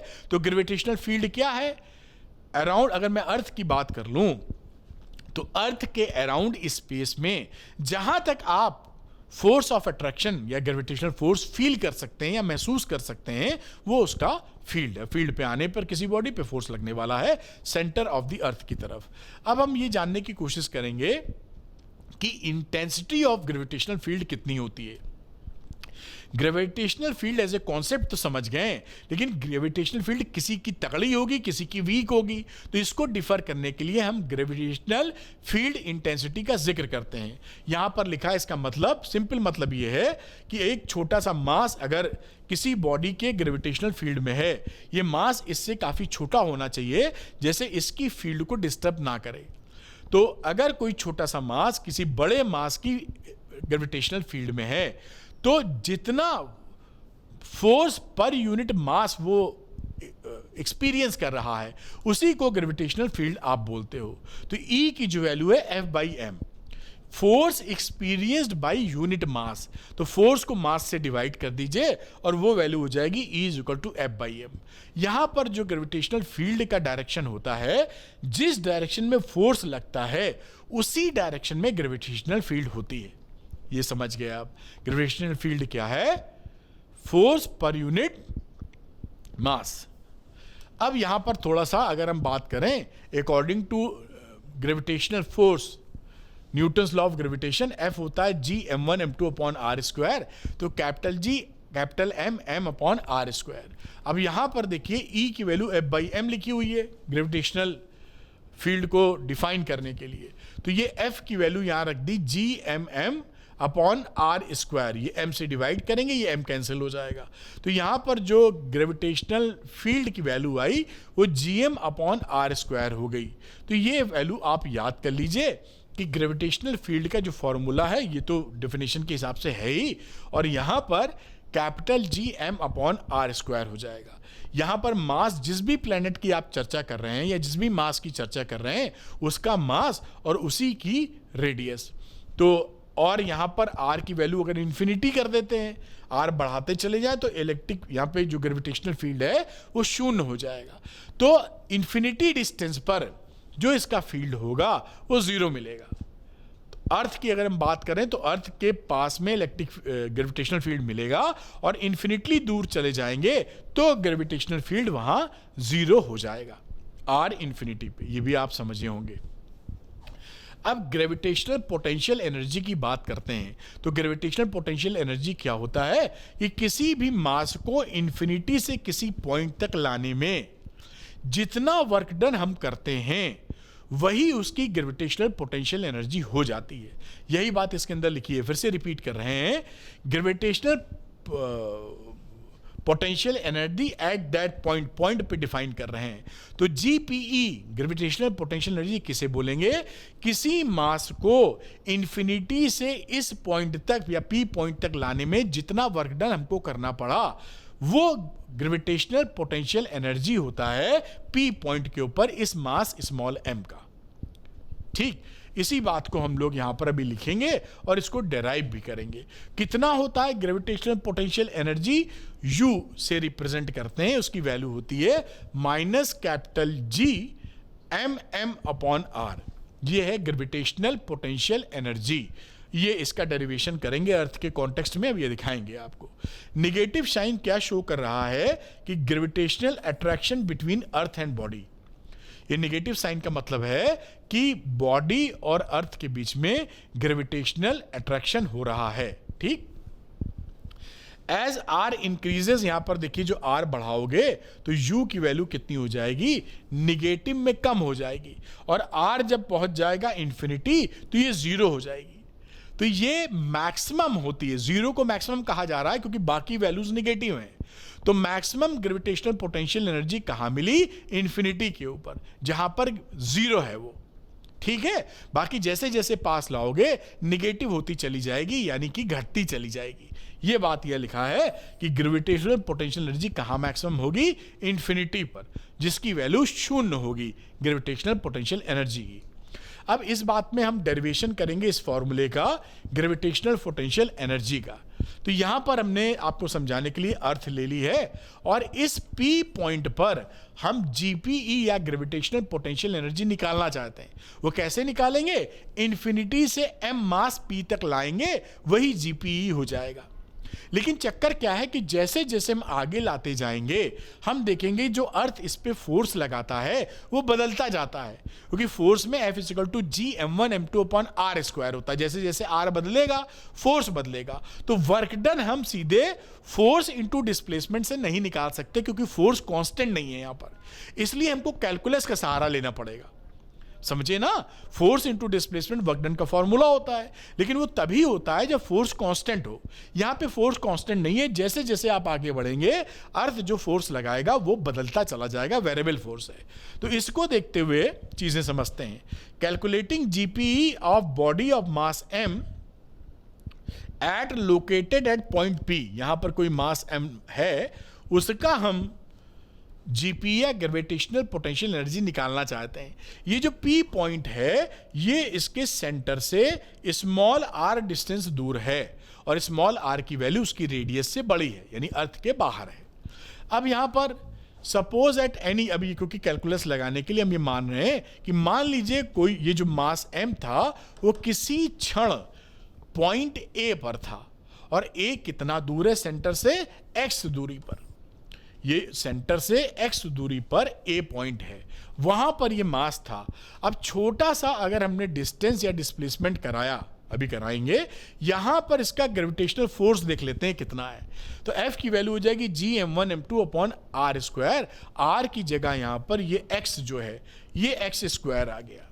जी m mass of the planet, या जो भी मास ऑफ द अर्थ कह दीजिए, स्मॉल m उस बॉडी का मास, और उसके बीच का इस समय का डिस्टेंस x है, तो x स्क्वायर हो गया। अब small work done in moving a body through small distance dx। अब यहां से A से B तक हम मूव किए हैं, ये बहुत ही छोटी डिस्टेंस है dx। तो इस dx के दौरान आप फोर्स को कांस्टेंट ले सकते हैं, ऐसे ही कैलकुलस लगाते हैं। तो dx is very very elemental length, elemental displacement. तो यहां इस dx ab की वैल्यू dx कर दी, तो छोटा सा वर्क डन इस m को A से B लाने में कितना करना पड़ा, तो dw equal to force into dx। इस फोर्स की वैल्यू यहां से पुट कर दी G M M upon x square into dx, ये dw हो गया। अब हमको तो वर्क डन चाहिए था इंफिनिटी से लेकर पॉइंट P तक, इसलिए इसको इंटीग्रेट कर देंगे अब हम लोग। तो टोटल वर्क डन निकाल रहे हैं फ्रॉम इंफिनिटी टू r, तो हमने इंटीग्रेट कर दिया वर्क को, तो ये G M M upon x square into dx ये इंफिनिटी से r हो गया। ये देखिए ये यहां पर लोअर लिमिट और अपर लिमिट लगा दी इंफिनिटी टू r। अब देखिए यहां पर आप इसको, जो चीजें कांस्टेंट होती हैं वो इंटीग्रेशन से बाहर चली जाती हैं। तो ये कैपिटल G और मास ये तो कांस्टेंट है, ये बाहर चले आए। तो ये देखिए जी एम एम बाहर चला गया, और अंदर ये एक्स स्क्वायर था ऊपर ले गए, तो एक्स की पावर -2 हो गया। x की पावर -2 का इंटीग्रेशन करेंगे आप। अब देखिए जी एम एम, यहां पर x लिख लीजिए, तो जी एम एम और x की पावर -2 का इंटीग्रेशन करेंगे तो -1 अपॉन x मिल जाएगा। ये -1 अपॉन x, और लोअर लिमिट इंफिनिटी और अपर लिमिट r है। अब हम ये इस माइनस को चाहो तो बाहर निकाल लो, तो -जी एम एम और फिर 1 x की जगह r पुट करो, माइनस फिर x की जगह इंफिनिटी। 1 अपॉन इंफिनिटी तो होता है 0, ये तो बात ही खत्म हो गई। तो ये 1 अपॉन r इससे मल्टीप्लाई करोगे तो -G M M upon r आ जाएगा, और ये कितना है, this is the work done, जो वर्क डन हमने किया है इंफिनिटी से पॉइंट P तक पहुंचने में। यही ग्रेविटेशनल एनर्जी, पोटेंशियल एनर्जी के फॉर्म में सेव हो जाएगा। यही बात लिखिए, by definition this work done will save as a GPE या ग्रेविटेशनल पोटेंशियल एनर्जी। तो U की वैल्यू हो जाएगी -G M M upon r, और इस फॉर्मूले को आप याद कर लेंगे, और इसका डेरिवेशन भी बहुत इंपॉर्टेंट है, आपसे पूछा जा सकता है। तो ग्रेविटेशनल पोटेंशियल एनर्जी का ये आपके पास में डेरिवेशन हो गया। उम्मीद है ये बात पकड़ पाए होंगे, और इस फॉर्मूले को याद रखिएगा, U is equal to -G M M upon r। अब अगला आता है ग्रेविटेशनल पोटेंशियल। पहले वाला क्या था, ग्रेविटेशनल पोटेंशियल एनर्जी। फर्क बहुत छोटा सा है। ग्रेविटेशनल पोटेंशियल में क्या बोलते हैं कि इंफिनिटी से हम यूनिट मास लाने में जो वर्क डन करेंगे वो उसका ग्रेविटेशनल पोटेंशियल कहलाएगा। ग्रेविटेशनल पोटेंशियल एनर्जी में मास कह रहे थे कि मास को इंफिनिटी से किसी पॉइंट P पे लाते हैं तो वो ग्रेविटेशनल पोटेंशियल एनर्जी जो वर्क डन किया लग गया। ग्रेविटेशनल पोटेंशियल में कहते हैं कि यूनिट मास को इन्फिनिटी से किसी पॉइंट P में लाएंगे तो P पर ग्रेविटेशनल पोटेंशियल उतना होगा जितना आपने वर्क डन किया है। तो कुछ नहीं करना है, जो वर्क डन कर रहे थे उसको मास से डिवाइड कर देना है, यानी GPE जो आई थी उसे स्मॉल m से डिवाइड कर देंगे तो आपका ये ग्रेविटेशनल पोटेंशियल मिल जाएगा। तो Vp is equal to W/m जैसा आप समझे, और यही पर यहाँ पे लिखा हुआ है। ये एक स्केलर क्वांटिटी होती है, इसका कोई डायरेक्शन नहीं होता। बाकी इसकी SI यूनिट वगैरह आप पढ़ लीजिएगा, कोई खास बात नहीं, जो आप समझ ही सकते हैं। अब gravitational potential at a point due to earth, हम ग्रेविटेशनल पोटेंशियल मान लीजिए P पर, जो कि r डिस्टेंस दूर है, वहां निकालना चाहते हैं। तो work done in bringing a body of mass m from infinity to P, infinity से P तक लाने में जो वर्क डन हम करते थे वो पीछे निकाला है। W is equal to -G/m/r, वही ग्रेविटेशनल पोटेंशियल एनर्जी बन जा रही थी। अब यहां पर hence gravitational potential due to earth at r from earth centre, वो कितना हो जाएगा? V is equal to W/m, क्योंकि यूनिट मास के लिए वर्क डन चाहिए। इसको आप स्मॉल m से डिवाइड कर दो, ये स्मॉल m गायब हो जाएगा और ये वैल्यू आ गई -G/r। तो this is the gravitational potential -Gm/r, और अगर ग्रेविटेशनल पोटेंशियल एनर्जी होगी तो स्मॉल m और मल्टीप्लाई कर देना। बहुत आसानी से काम बन गया। तो ये आप देख पाइए ग्रेविटेशनल पोटेंशियल की बात हो जाती है। एट अर्थ सरफेस की बात करें, अर्थ की सरफेस पर हम जानते हैं स्मॉल r की वैल्यू कैपिटल R के बराबर होती है। तो ये V सरफेस हो गया -Gm/r, इस स्मॉल r की जगह अर्थ का रेडियस रख दो और क्या करना है, और ये आपका V सरफेस यानी gravitational potential eight the surface of the earth -Gm/r के बराबर आ गया। बहुत ही सिंपल तरीके से, मेरे ख्याल से पूरी बात आप समझ पाए होंगे। इसका PDF चाहिए तो मैं बता चुका हूं, अरविंद एकेडमी ऐप को डाउनलोड करके फ्री में डाउनलोड कर सकते हैं PDF।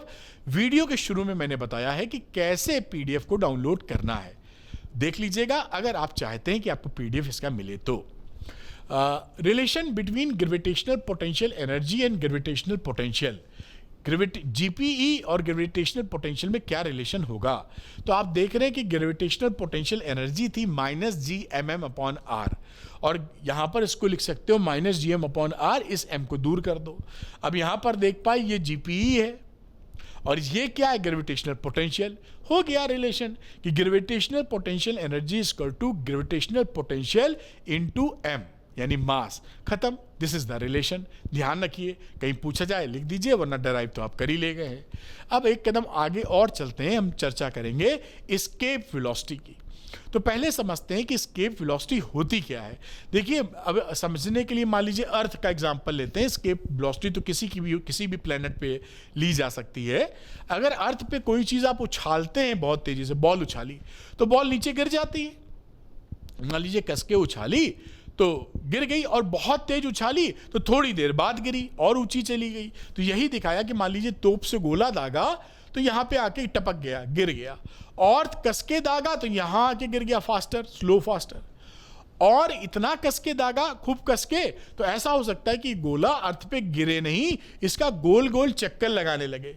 तो इस वेलोसिटी को अभी हम समझेंगे ऑर्बिटल वेलोसिटी, वो वेलोसिटी जो ऑर्बिट में रहने के लिए चाहिए। आपने इससे भी ज्यादा वेलोसिटी दे दी इसको, तो ये भाई साहब क्या है, इस अर्थ की ग्रेविटेशनल फील्ड को छोड़ के ही चला जाएगा। अर्थ का ना चक्कर लगाएगा ना अर्थ पर गिरेगा। यानी इतनी तेज आपने किसी मास को फेंक दिया है, उसकी वेलोसिटी इतनी दे दी है कि वो कहां चला गया, अर्थ को छोड़कर चला गया। ना अर्थ पर गिरा ना अर्थ का चक्कर लगाया, निकल लिया वो। उसे हम बोलते हैं एस्केप वेलोसिटी। जैसा एस्केप मतलब नाम ही होता है भाग जाना यहां से छोड़ के, है ना, एस्केप वेलोसिटी। तो यही बात मैंने समझा दी, यहां पे लिखा हुआ है वो minimum velocity. Escape velocity is the minimum velocity with which a body must be projected vertically upward in order that it may just escape from the gravitational field. वो मिनिमम वेलोसिटी जो कि चाहिए ग्रेविटेशनल फील्ड से बाहर फेंकने के लिए। Interesting बात ध्यान रखिएगा, ये जो एस्केप वेलोसिटी होती है ये एंगल ऑफ प्रोजेक्शन पे डिपेंड नहीं करती। मतलब ऐसा नहीं समझिएगा कि हम वर्टिकली मतलब सीधे खड़े परपेंडिकुलर ही फेंकें, आप तिरछा भी फेंकेंगे इस वेलोसिटी से तो भी छोड़ जाएगा। तो ऐसे फेंक रहे हैं, ऐसे फेंक रहे हैं, ऐसे फेंक रहे हैं, कोई फर्क नहीं पड़ता। एंगल ऑफ प्रोजेक्शन इसके लिए इमैटेरियल है, वेलोसिटी इंपॉर्टेंट है। और दूसरी बात कि जिस बॉडी को फेंक रहे हैं उसका मास का कोई रोल नहीं होता इसकी एस्केप वेलोसिटी में। आप एक फुटबॉल को फेंक रहे हैं, एक हाथी को फेंक रहे हैं, एक डायनासोर अब नहीं है उसको फेंक रहे हैं, तो उस सिचुएशन में सबके लिए एस्केप वेलोसिटी एक ही होगी। जिसको प्रोजेक्टेड बॉडी का मास इंपॉर्टेंट नहीं होता, वो कोई रोल प्ले नहीं करता एस्केप वेलोसिटी में। तो एस्केप वेलोसिटी कितनी होती है और कैसे निकालते हैं उसका डेरिवेशन भी हम करने वाले हैं। तो आइए देखते हैं expression, formula for escape velocity. Escape velocity का फॉर्मूला क्या आता है। यहां पर समझने समझाने के लिए हम लोगों ने अर्थ ले लिया है, ठीक है। और ये देखिए लिखा है consider earth A sphere of mass m and radius r। ये अर्थ का मास m और रेडियस r है। Suppose m lies at point p। मान लीजिए यहां पर ये जो मास है वो p पर लाई कर रहा है। x distance from the centre, और इस समय सेंटर से डिस्टेंस p है। एक्चुअली क्या करेंगे, यहां पर P से इंफिनिटी तक फेंकने तक का वर्क डन निकालेंगे, मतलब हमें चाहिए। तो निकालना क्या है, A से लेकर इंफिनिटी तक का, क्योंकि यहां भी क्या होगा, जो वर्क डन होगा वो कांस्टेंट, मतलब फोर्स कांस्टेंट नहीं है, फोर्स ऑफ अट्रैक्शन, इसलिए फिर से कैलकुलस लेना पड़ेगा। तो हमें बेसिकली निकालना क्या है कि यहां से जब हम फेंकें तो कितना इंफिनिटी तक पहुंचाने में कितना वर्क डन हम कर रहे हैं। जो वर्क डन करेंगे वही यहां पर दी गई काइनेटिक एनर्जी के बराबर रख देंगे हाफ mv² से, तो v निकल आएगा। ये चर्चा, ये डायरेक्शन है इस डेरिवेशन को करने का। इसलिए हम p बीच में इसलिए ले रहे हैं क्योंकि यहां पर वर्क डन निकालने के वक्त फोर्स वेरिएबल है, जैसे जैसे डिस्टेंस बढ़ेगा फोर्स बदलेगा। इसलिए ऐसा बोला गया है कि स्मॉल मास सपोज करिए किसी क्षण पॉइंट P पर है जो कि सेंटर ऑफ द अर्थ से x डिस्टेंस पर है, और उस मास को आप Q जो कि dx दूरी पर है वहां पर खिसकाए हो। तो ग्रेविटेशनल फोर्स P पर क्या लगा, F = g m1 m2 upon r²। तो m1 ये कैपिटल M है, ये स्मॉल m है, और बीच का जो डिस्टेंस है वो x है। तो ये वैल्यू हो गई gmm अपॉन x², ये फोर्स की वैल्यू हो गई। दूसरी बात करते हैं small work done in moving m through dx। अब ये p से q तक जो जा रहा है, स्मॉल डिस्टेंस जो ट्रेवल कर रहा है dx, उससे वर्क डन निकाल लेते हैं, जो कि स्मॉल वर्क डन आएगा dw f इंटू dx। तो ये आ गया gmm upon x² into dx। ये स्मॉल वर्क डन है। हमको तो वर्क डन निकालना है इंफिनिटी तक जाने का, और कहां से जाने का, सरफेस से इंफिनिटी। तो सरफेस की वैल्यू हो गई r से लेकर इंफिनिटी तक। तो total work done from surface of the earth, यानी स्मॉल r की वैल्यू कैपिटल R और इंफिनिटी तक। तो ये टोटल वर्क डन के लिए इंटीग्रेट कर दिया हमने। तो यहां वैल्यू हो गई gmm अपॉन x², ये जो आया था वर्क डन छोटा सा, और लोअर लिमिट कैपिटल R और अपर लिमिट इंफिनिटी, क्योंकि सरफेस ऑफ द अर्थ से आप इंफिनिटी फेंक रहे हैं, उतना वर्क डन निकालना चाहते हैं। तो यहां पर देखिए ये gmm था कांस्टेंट, बाहर चला आया, ये 1 अपॉन x² को x की पावर -2 लिख देंगे, ऊपर चला जाएगा। इसको इंटीग्रेट करोगे तो -1 अपॉन x आ जाएगा, और लोअर लिमिट कैपिटल R और अपर लिमिट इंफिनिटी। अब यहां वैल्यू रख दी जाए तो w की वैल्यू हो गई, ये माइनस बाहर ले लो, -gmm अपॉन और पहले इंफिनिटी रखा तो 1 अपॉन इंफिनिटी और -1 अपॉन r। 1 अपॉन इंफिनिटी हो जाता है 0। ये माइनस इस माइनस से मल्टीप्लाई होगा तो वर्क डन मिल जाएगा gmm अपॉन r। ये वर्क डन है जो आप किसी मास को सरफेस से इंफिनिटी तक प्रोजेक्ट करने में कर रहे होंगे। अब मान लीजिए कि इसी ए पॉइंट पर आपने उसको काइनेटिक एनर्जी दे दी है हाफ mve², क्योंकि आप ये पकड़ के चल रहे थे कि भाई वो एस्केप वेलोसिटी वो मिनिमम एनर्जी होती है जो इसको इंफिनिटी पे पहुंचा दे, तो हमने उसको ve दे दी। तो कितनी काइनेटिक एनर्जी दी, हाफ mve²। अब ये जो एनर्जी है यही तो ये वर्क डन करेगी। तो एनर्जी कंजर्वेशन से हाफ mve² को gmm अपॉन r के बराबर कर दिया, और यहां पर ये m और ये m गया कट, तो ve की वैल्यू कितनी हो गई, √2gm अपॉन r। और ये आपका फॉर्मूला बन गया एस्केप वेलोसिटी का। This is the escape velocity. कि किसी भी यहां इस एस्केप वेलोसिटी में देखिए तो स्मॉल m नहीं आया है, कैपिटल एम तो इस प्लेनेट का है, स्मॉल एम यानी किसको फेंक रहे हो उसका एस्केप वेलोसिटी पे कोई रोल नहीं है। इस फॉर्मूले को याद रखिएगा, ये इन जनरल फॉर्मूला है √2gm/r। अब स्मॉल जी के टर्म में इसको चेंज करते हैं। अब हम जानते हैं कि स्मॉल जी की वैल्यू होती है gm/r², तो यहाँ gm की वैल्यू हो जाएगी स्मॉल g इंटू r²।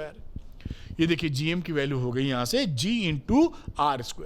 अब यहाँ पे इस gm की जगह हमने gr² पुट कर दिया, ये r² से जाएगा कट, तो वैल्यू आएगी ve = √2gr। और ये आपका एक और फॉर्मूला निकल आया ve = √2gr। अब यहां पर ve की वैल्यू निकालोगे अगर आप धरती के लिए, धरती का स्मॉल जी आर रख के या यहां पे भी वैल्यू रख के, तो ये 11.2 किलोमीटर पर सेकंड आती है अर्थ के केस में।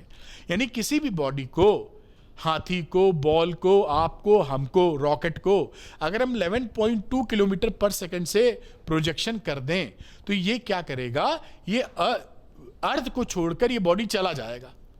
समझ गए ना, ये एस्केप वेलोसिटी है अर्थ के लिए। किसी और प्लेनेट के लिए ये वेलोसिटी बदल जाएगी क्योंकि उसके लिए जी, एम और आर बदल जाएगा। तो डिफरेंट प्लेनेट के लिए डिफरेंट एस्केप वेलोसिटी आपको मिलेगी। अर्थ के लिए तो ये है, मून के लिए कुछ और है, जुपिटर के लिए कुछ और है। कुछ बातें हमने कही हैं, ये भी काफी इंपॉर्टेंट डेरिवेशन है जो आपसे पूछा जाता है, तो उसको भी तैयार कर लीजिएगा।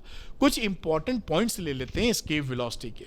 जैसे इस डेरिवेशन में हमने जो एयर रेजिस्टेंस है उसको नेग्लेक्ट माना, इग्नोर किया है, तो यहां पर एक्चुअल जो एस्केप वेलोसिटी आएगी वो थोड़ी सी ज्यादा आएगी। अभी तो 11.2 आ रही थी अर्थ के केस में, उस समय इससे थोड़ी बढ़ के मिल जाएगी, ठीक है, क्योंकि एयर रेजिस्टेंस रहता है।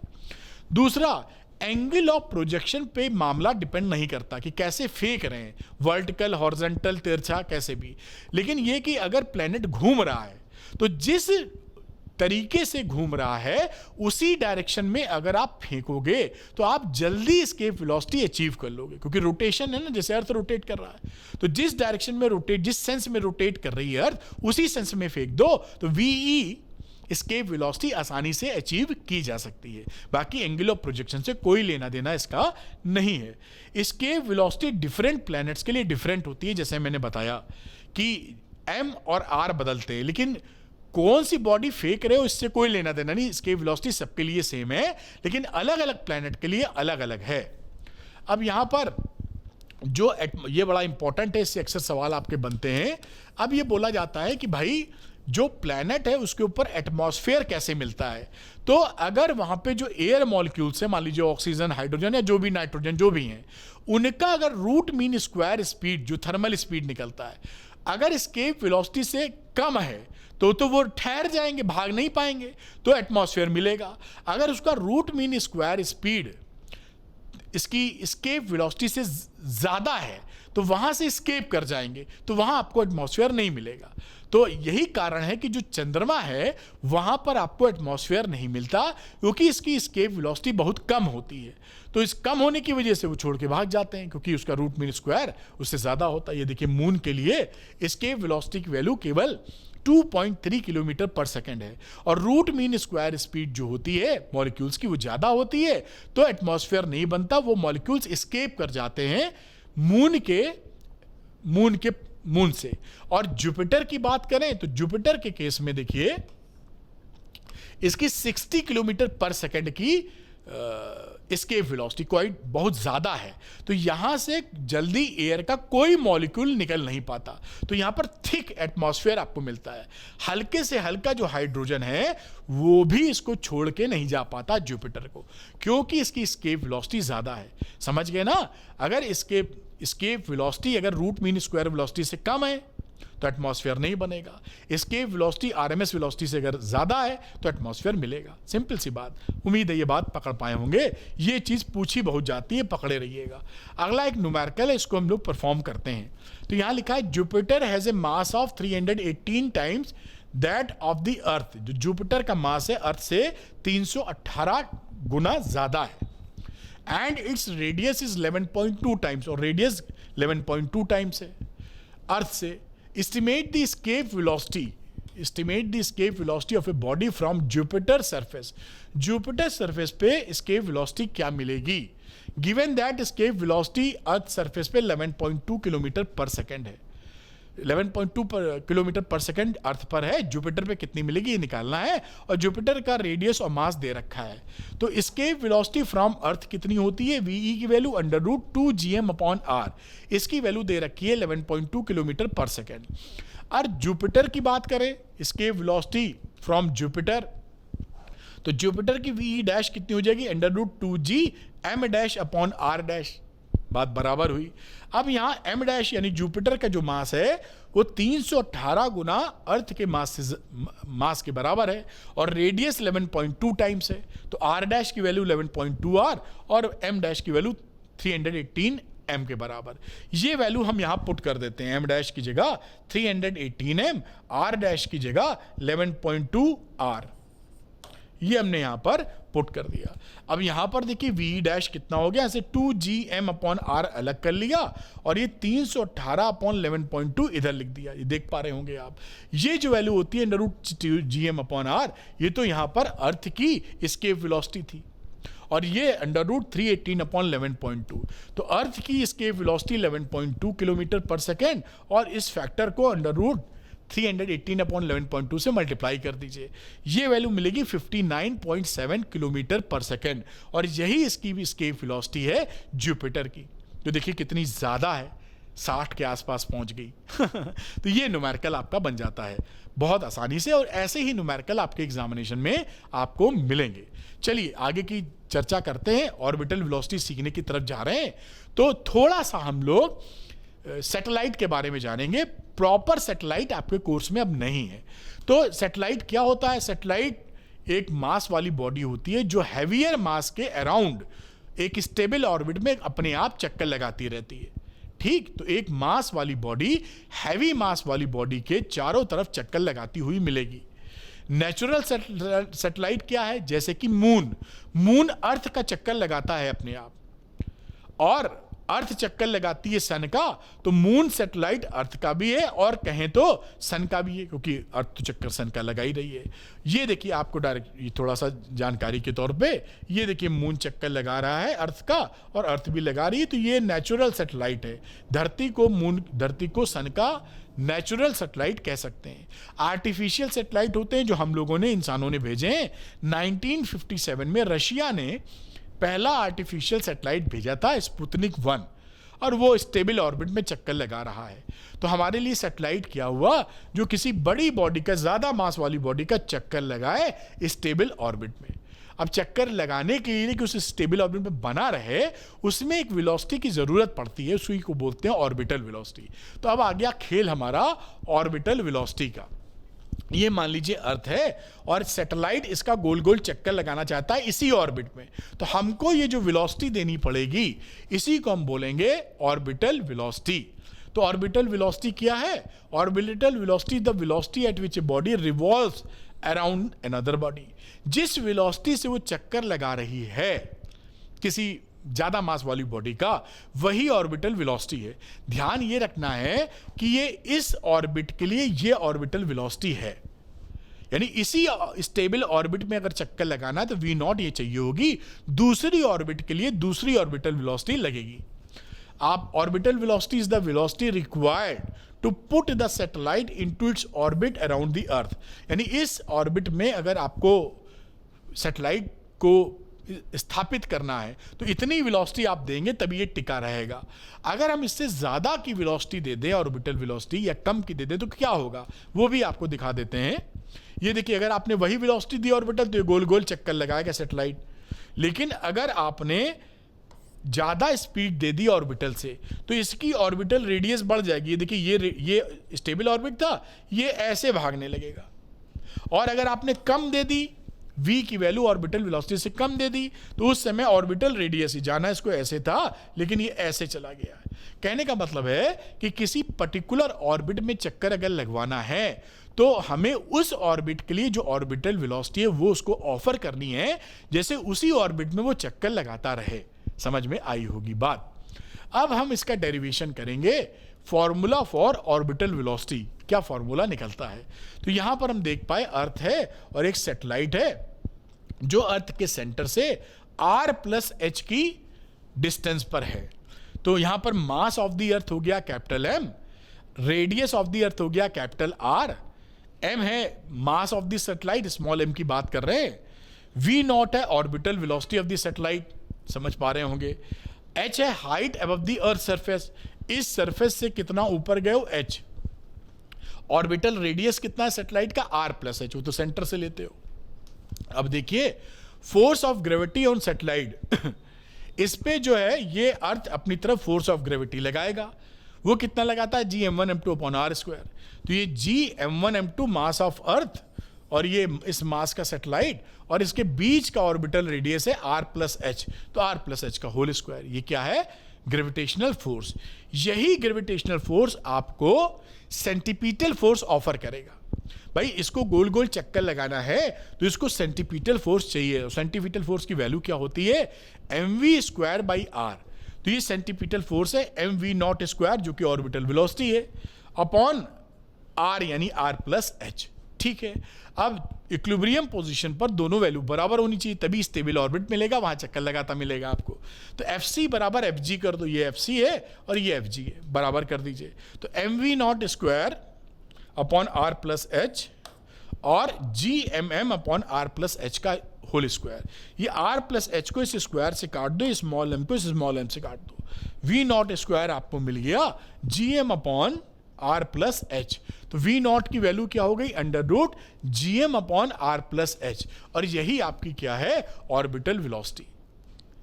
तो यहां पर भी देखिए ऑर्बिटल वेलोसिटी में स्मॉल एम नहीं आया है, यानी सैटेलाइट कितना भारी है कि हल्का है, ऑर्बिटल वेलोसिटी को उससे कोई फर्क नहीं पड़ता। जिसका चक्कर लगाना है वो उसका मास इंपॉर्टेंट है और कितनी दूरी पर लगाना है। अगर आप उसको ज्यादा दूर ले जाएंगे तो ऑर्बिटल वेलोसिटी घट जाएगी। तो V naught is equal to under root G M upon are plus H. अब देखिए हम जानते हैं स्मॉल जी की वैल्यू होती है जीएम अपॉन आर स्क्वायर, तो हम इसको जीएम को लिख सकते हैं जी आर स्क्वायर, इस जीएम की जगह ये जी आर स्क्वायर पुट कर दो, तो यहां पर वी नॉट को लिख दिया यहाँ g r square upon are plus h, इस रेडियस को बाहर निकाल दो, आर हो गया r under root g upon are plus h. इस फॉर्मूले को, इन फॉर्मूलों को आप याद करके रखेंगे, इन जनरल जो भी ऑर्बिटल वेलोसिटी निकालनी है इसमें रख के निकाल सकते हैं। अब यहां पर अगर हाइट हमारी रेडियस से काफी छोटी है, अगर हाइट का मतलब है कि अर्थ की सरफेस से ये जो हाइट है, ये हाइट अगर रेडियस से काफी छोटी है तो हम स्मॉल एच को आर से काफी छोटा पकड़ लेंगे, बढ़िया। अब यहां पर वी नॉट, ये इसको इग्नोर कर सकते हो, तो वी नॉट की वैल्यू हो जाएगी अंडर रूट जी आर, यहां पर एच को आर के रिस्पेक्ट में इग्नोर कर दीजिए, आर स्क्वायर अंदर करोगे ये आर स्क्वायर काटेगा तो जी आर मिल जाएगा। लेकिन ये कब होगा जब हाइट जो है रेडियस ऑफ अर्थ से काफी छोटी हो, उस समय ऑर्बिटल वेलोसिटी जो होगी अंडर रूट जी आर के बराबर होगी। इसको कैलकुलेट करोगे तो 7.92 किलोमीटर पर सेकेंड आता है, यानी अर्थ का ऑर्बिट यानी क्लोज टू अर्थ अगर हमें चक्कर लगवाना है किसी सैटेलाइट को तो उसको कितनी वेलोसिटी देके रखनी पड़ेगी 7.92 किलोमीटर पर सेकेंड। और इन जनरल अगर क्लोज नहीं है कहीं भी है तो इस फॉर्मूले का आप इस्तेमाल करेंगे, GM upon are plus h या r under root g upon are plus h, इसको ध्यान रखेंगे। ये भी काफी इंपॉर्टेंट डेरिवेशन है ऑर्बिटल वेलोसिटी का। तो ये ऑर्बिटल वेलोसिटी की कहानी हो गई। अब यहां पर आगे चलते हैं। इंपॉर्टेंट पॉइंट्स ऑर्बिटल वेलोसिटी के लिए क्या है कि is independent of the mass of the satellite, इसके अंदर स्मॉल एम नहीं था, तो सैटेलाइट का मास कम है या ज्यादा है इससे ऑर्बिटल वेलोसिटी को कोई फर्क नहीं पड़ेगा। दूसरा, decrease with the increase in the radius of the orbit. अब ये देखिए जो रेडियस है आर प्लस एच, इसको अगर आप बढ़ाओगे तो वी नॉट कम हो जाएगी, तो जितना आप प्लैनेट के पास रहेंगे उतना वी ऑर्बिटल ज्यादा और जितना दूर जाएंगे वी ऑर्बिटल उतना कम मिलेगा। Depends on the mass and radius of the planet और about which the satellite revolves. जो सैटेलाइट जिस प्लैनेट के अराउंड घूम रहा है उसका रेडियस और उसका मास इंपॉर्टेंट है, वो बदलने पर बदल जाएगा। अब इसके आगे की चर्चा करते हैं, relation between orbital velocity and escape velocity. तो ये हम जानते हैं कि ये एस्केप वेलोसिटी का फॉर्मूला था जब हमारी हाइट काफी मतलब हाइट कम थी, तो ऑर्बिटल वेलोसिटी क्या है, क्लोज टू अर्थ सरफेस, ये तो ये v निकला था √2gr, ठीक है, और ये था ऑर्बिटल वेलोसिटी v0 √2gr जब अर्थ की सरफेस के आप पास थे। इसके हिसाब से ve की वैल्यू हो गई √2v0, ये देखिए v0 रख दीजिए। तो आप ये जान पाए कि escape वेलोसिटी जो होती है वो ऑर्बिटल वेलोसिटी से लगभग √2 टाइम्स होती है, 1.414 टाइम्स। तो ये ज़्यादा भी होती है escape वेलोसिटी, और कितनी होती है आपके सामने है, √2 times v0 is equal to ve के बराबर। एक सवाल आता है, इसको करेंगे हम लोग। यहाँ लिखा है an artificial satellite revolves around the earth at a height of 1000 kilometre, 1000 kilometre पे रिवॉल्व कर रहा है। The radius of the earth is this one, radius earth की दे रखी है। Mass of the earth is इतना दिया है और कैपिटल जी की वैल्यू इतनी दे रखी है। ऑर्बिटल वेलोसिटी हमको निकालनी है। तो देखिए आर्टिफिशियल सैटेलाइट का ऑर्बिटल वेलोसिटी कितना है, जो कि 1000 किलोमीटर ऊपर है। आइए देखते हैं। तो h की वैल्यू दे रखी है 1000 किलोमीटर, तो 10⁶ मीटर हो गया। दूसरा रेडियस दे रखा है 6.38 इंटू 10⁻³ किलोमीटर, जो कि हो गया मीटर में 10⁶ मीटर। तो ऑर्बिटल रेडियस क्या हो गया, r में h जोड़ दीजिए आप। तो यहां पर इसमें ये जोड़ दोगे तो ये पावर सेम है, तो 6.38 में एक जोड़ोगे 7.38 आ, ये जोड़ के लिख दिया है। ये ऑर्बिटल रेडियस हो गया। और एम मास कितना है जिसका चक्कर ये लगा रहा है, 6 इंटू 10⁻24 किलोग्राम। ऑर्बिटल वेलोसिटी का फॉर्मूला √gm/r+h, ये फॉर्मूला है ऑर्बिटल वेलोसिटी का। यहां पर वैल्यू रख दी जाए तो ये g की वैल्यू रख दी 6.67 इंटू 10⁻11 इंटू m, 6 इंटू 10⁴, ये जो मास यहां लिखा था, और ये r+h है, ये r+h की ये वैल्यू है, यहां पर आप पुट कर दीजिए। अब इसको आप सॉल्व कर लीजिए। आप सॉल्व करेंगे 7364 किलोमीटर पर सेकेंड, और यही आपकी ऑर्बिटल वेलोसिटी आ गई। इस फॉर्मूले को इन जनरल इस्तेमाल करना है आपको, √gm/r+h। ये ऑर्बिटल वेलोसिटी निकालने का तरीका है। मेरे ख्याल से एकदम बढ़िया तरीके से समझ में आया होगा। चलते हैं एक कदम आगे। अब ये केपलर्स के कुछ 3 लॉ हैं, उन 3 लॉ को फटाफट हम लोग समझेंगे। तो केपलर का पहला लॉ क्या बोलता है कि each planet revolves around the sun in the elliptical orbit. ये जो सन है, इसका जो प्लैनेट है, जो चक्कर लगाता है, वो एलिप्टिकल ऑर्बिट में लगाता है, और सन जो है वो इस एलिप्स के वन ऑफ द 2 फोसाई पे किसी पर एक पे रहता है। देखिए क्या होता है कि जो इलिप्स होता है इस तरह का, इसके 2 फोकस होते हैं। ये फोकस नंबर 1 कह दीजिए, फोकस नंबर 2। जब केवल हम फोकस कहते हैं तो ऐसे लिखते हैं, और जब इसका प्लूरल लिखते हैं तो उसे हम लिखते हैं फोसाई हैं, और पढ़ते हम फोसाई हैं। लिखते FOCI हैं, पढ़ते फोसाई हैं, ये बोलते हैं।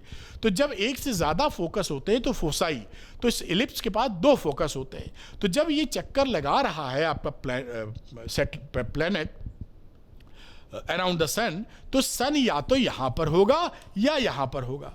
ये बोल रहे हैं कि when planet is revolving around the sun in the elliptical orbit, sun is situated at one of the 2 foci. Foci का मतलब प्लूरल है, 2 फोसाई में से किसी एक फोसाई यहाँ पर या यहाँ पर कहीं होना चाहिए। जो सन से नियरेस्ट डिस्टेंस होती है उसे बोलते हैं पेरिहेलन, इसको याद रखिएगा। और फारदेस्ट, जो सबसे दूर वाली डिस्टेंस होती है, उसे बोलते हैं एफिलन। ये भी कभी कभी लिख के आता है। तो फारदेस्ट वाली एफिलन और क्लोजेस्ट वाली पेरिहेलन, तो इसको भी याद कर लीजिए। अब केपलर साहब का दूसरा नियम, वो क्या बोलते हैं कि the radius vector drawn from the sun to the planet. अगर हम एक, मान लीजिए प्लैनेट यहाँ पर था, सन से प्लैनेट की तरफ एक रेडियस वेक्टर ऐसे खींच दें, ड्रॉ कर दें, तो ये जो रेडियस वेक्टर है ये इक्वल एरिया स्वेप्ट करता है इन इक्वल टाइम इंटरवल में। यानी जब ये प्लैनेट यहाँ पहुँचा होगा, सपोज करिए यहाँ, उस समय भी हमने खींच के मिला दिया। अगर 1 घंटे में इसका कुछ एरिया आया है तो 1 घंटे में इसका भी वही एरिया आएगा। तो the line drawn from the sun to the planet swept equal areas in equal interval of time. 2 घंटे में जितना एरिया इसका उतना, कहीं पे भी ले लें, यहां पर मिला दीजिए 2 पॉइंट। अगर ये 2-2 घंटे का मामला है या 1-1 घंटे का है तो ये एरिया भी इसी के बराबर आ जाएगा सेम इंटरवल में। इसे बोलते हैं सेम एरियल स्पीड। खैर, तो ये आप समझ पाए होंगे कि एरियल वेलोसिटी जो है, area covered per unit time, areal velocity क्या है, area covered per unit time, वो प्लेनेट की अराउंड द सन कांस्टेंट होती है। जैसे आप लिखते हैं, अब ये इसी बात को देखते हुए एरियल वेलोसिटी क्योंकि कॉमन सेम होती है, तो जब आप क्लोजर होते हैं तो जो लीनियर वेलोसिटी होती है वो ज़्यादा होती है, ये तेज चल रहा होता है, और जब आप दूर होते हैं तो लीनियर वेलोसिटी कम होती है, इसी एरियल वेलोसिटी के मुद्दे को नजर रखते हुए। तो ये इंपॉर्टेंट पॉइंट है, आपसे एमसीक्यू वगैरह में कहीं पूछ सकते हैं। अगर सन के पास प्लेनेट है तो वो उसकी रफ्तार तेज होगी, स्पीड, लीनियर वेलोसिटी, और सन से अगर दूर है तो लीनियर वेलोसिटी कम होगी, ठीक। और ये एरियल वेलोसिटी का formula delta A upon delta T is equal to constant, यही बोल रहे हैं एरियल वेलोसिटी आपको। अब इसका तीसरा केपलर का जो नियम है, थर्ड लॉ, वो भी देख लेते हैं। अब ये क्या बोलते हैं कि ये जो चक्कर लगा रहा है प्लैनेट सन का, उसका जो टाइम पीरियड होता है वो उसके सेमी मेजर एक्सिस का T square is proportional to R cube होता है। ये आर क्या है, length of semi major axis. अब आपको पता होगा या नहीं पता तो मैं बता देता हूं। अगर एलिप्स का स्ट्रक्चर ऐसा है तो इस डिस्टेंस को बोलते हैं, बड़ी वाली को, मेजर एक्सिस। नाम लिखना हो तो उसी के हिसाब से लिख देते हैं पी ए मेजर एक्सिस, और वहां लिखा हुआ है BC, इसे बोलते हैं माइनर एक्सिस। ये है माइनर एक्सिस, माइनर एक्सिस। और ये क्या होती है, मेजर एक्सिस, मेजर एक्सिस। जब हम बोलते हैं सेमी मेजर एक्सिस, यानी मेजर एक्सिस का आधा, है ना। जब सेमी वर्ड लग जाता है तो मेजर एक्सिस का आधा, यानी कि इतना, वो अगर है तो इतना, ये इतना इतना बराबर होता है, इस डिस्टेंस को आर बोला जा रहा है। तो सेमी मेजर एक्सिस यानी टोटल डिस्टेंस का जो आधा डिस्टेंस है, उसके क्यूब के प्रोपोर्शनल होता है टाइम पीरियड, टी स्क्वायर। तो T square is proportional to R cube, और ये मैंने समझा दिया मेजर एक्सिस या माइनर एक्सिस। अब इस फॉर्मूले में न्यूमेरिकल वगैरह भी बनते हैं। और अगर दो प्लेनेट की बात की जाए जिनका टाइम पीरियड और रेडियस अलग अलग है, तो T1 square upon T2 square is equal to R1 cube upon R2 cube से आप बात बना सकते हैं, या इस फॉर्मूले को ध्यान रखेंगे, इस पे आपका न्यूमेरिकल काफ़ी बनता चला जाता है। अगर ये R ज़्यादा है तो टाइम पीरियड ज़्यादा होगा, अगर ये आपका सेमी मेजर एक्सिस बढ़ जाता है तो आपका टाइम पीरियड भी बढ़ जाएगा। ये इस नोट में लिखा है। आइए एक न्यूमेरिकल लगा लेते हैं। यहां पर लिखा है the distance of two planets from the sun are 10 की पावर 13 मीटर एंड 10 की पावर 12 मीटर। दो प्लैनेट है जिनका सन से डिस्टेंस अलग अलग है। Find the ratio of time periods and speed of the two planets. पहले टाइम पीरियड का रेशियो निकालना है, फिर स्पीड का रेशियो निकालना है। तो हमें देखिए केपलर के लॉ, ये R1 R2 दे रखा, R1 की वैल्यू 10 की पावर 13 मीटर और R2 10 की पावर 12 मीटर। और यहाँ हम जानते हैं केपलर लॉ के अनुसार, थर्ड लॉ के अनुसार, T1 square upon T2 square की value R1 cube upon R2 cube होती है। अब यहाँ पर अगर हम वैल्यू रख दें 10 की पावर 13 अपॉन 10 की पावर 12, तो ये काटोगे तो केवल 10 आ जाएगा यहाँ पर, तो ये 10 का क्यूब हो गया। अब यहाँ पे स्क्वायर रूट ले लीजिए दोनों तरफ, तो T1 अपॉन T2 की वैल्यू 10 की पावर 3/2, और 10 की पावर 3/2 कितना होता है, 10 रूट 10। ये आपका आंसर आ गया। टाइम पीरियड का रेशियो। अभी इन्होंने कहा स्पीड का रेशियो भी बताओ, तो स्पीड के रेशियो के लिए if V1 and V2 are the orbital speed of planets, अगर V1 V2 ऑर्बिटल स्पीड्स है प्लैनेट्स की, तो उस समय V1 की वैल्यू हो गई भाई कितना एक चक्कर लगाने में कितना डिस्टेंस घूमेगा, 2πr, और कितना समय ले रहा है, T1, तो 2πr1 अपॉन T1, V2 हो गया 2πr2 अपॉन T2। अब यहाँ पर V1 अपॉन V2 लेंगे, इसको डिवाइड मार दीजिए, तो R1 upon R2 into T2 upon T1 आ जाएगा।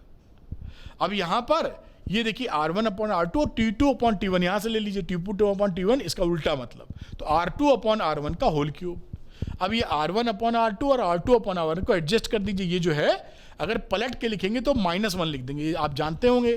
R1 अपॉन R2 को अगर आप R2 अपॉन R1 लिख रहे हैं तो इसकी पावर -1 हो जाती है, तो ये -1 इसकी पावर होगी जो 3/2 में ऐड हो जाएगी, तो 3/2 में -1 करेंगे, आधा बचेगा केवल, तो R2 अपॉन R1 की पावर हाफ, और R2 अपॉन R1 कितना है, 10 की पावर 12 अपॉन 10 की पावर 13 का स्क्वायर रूट, जो आ गया 1 अपॉन √10। और ये आ गया आपका रेशियो ऑफ स्पीड्स। ये भी देखिए न्यूमेरिकल, काफ़ी न्यूमेरिकल डेरिवेशन सब करा दिए। पूरा चैप्टर आपके साथ मैंने करा दिया है। जाते जाते थोड़ा सा रिमाइंड कराऊंगा, अगर फिजिक्स आप चाहते हैं कि आसान भाषा में आप पढ़ें, आपके स्कूल के टीचर पढ़ा रहे हैं, समझ में नहीं आ रहा, घबरा रहे हैं आप, तो बिल्कुल देर मत करें, मेरे साथ द्रोणा 1.0 में जुड़ जाइए। सुपर इजी लैंग्वेज में आपको न्यूमेरिकल निकालना, डेरिवेशन करना सब आ जाएगा। एनसीईआरटी एक्सरसाइज और एनसीईआरटी एग्जाम्पल्स के सारे वीडियो फॉर्मेट में सॉल्यूशंस मैंने रिकॉर्ड किए हैं, जो आपको दे दिए जाएंगे पढ़ने के लिए, बढ़िया तरीके से आप पढ़ पाएंगे। और सब कुछ पूरा पैकेज है, इसको लेकर आप मेहनत करेंगे तो 97% आप बिल्कुल ला पाएंगे, और किस्मत ने साथ दिया तो 100 में 100 भी आएंगे। और कुछ बच्चे चाहते हैं कि क्वेश्चंस पे फोकस करें, तो उनके लिए कोर्स है 11th का एनसीईआरटी निश्चय।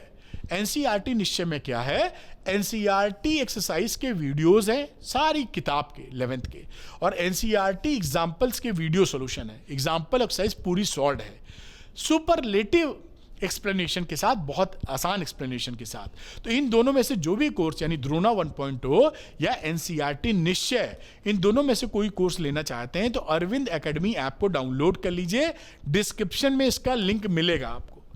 और डाउनलोड करने के बाद स्टोर सेक्शन में जाइएगा, वहां पर आपको द्रोणा 1.0 और 11th का एनसीईआरटी निश्चय दिखाई पड़ेगा। जो भी आपके लिए सुटेबल है वहां से लेकर अपनी पढ़ाई को आगे बढ़ा सकते हैं। तो उम्मीद करता हूं कि ये वीडियो आपको पसंद आया होगा। अगर ये अरविंद सर का हार्डवर्क आपको पसंद आया, जो कि बहुत कम समय में सारी चीज, सारे कॉन्सेप्ट, डेरिवेशन एंड न्यूमेरिकल्स लगवाए हैं, होमवर्क काफी तगड़ा किया था, तो अरविंद एकेडमी चैनल को सब्सक्राइब करना मत भूलिएगा। और हाँ, अगर वाकई ये हेल्पफुल वीडियो रहा है तो एक पॉजिटिव मोटिवेटिंग कमेंट जरूर डालिएगा, जो मुझे मोटिवेट करेगा और अच्छा कंटेंट बनाने के लिए, जिससे आपका फायदा होगा। तो एक पॉजिटिव मोटिवेटिंग कमेंट आप डाल सकते हैं अगर आपको इससे फायदा हुआ है, जिससे मैं और शानदार कंटेंट लेके आऊंगा। Thank you very much, wish you all the best. किसी और अगले वीडियो में मिलते हैं सुपर इजी लैंग्वेज के साथ। Physics is easy with Arvind sir. Thank you very much, wish you all the best.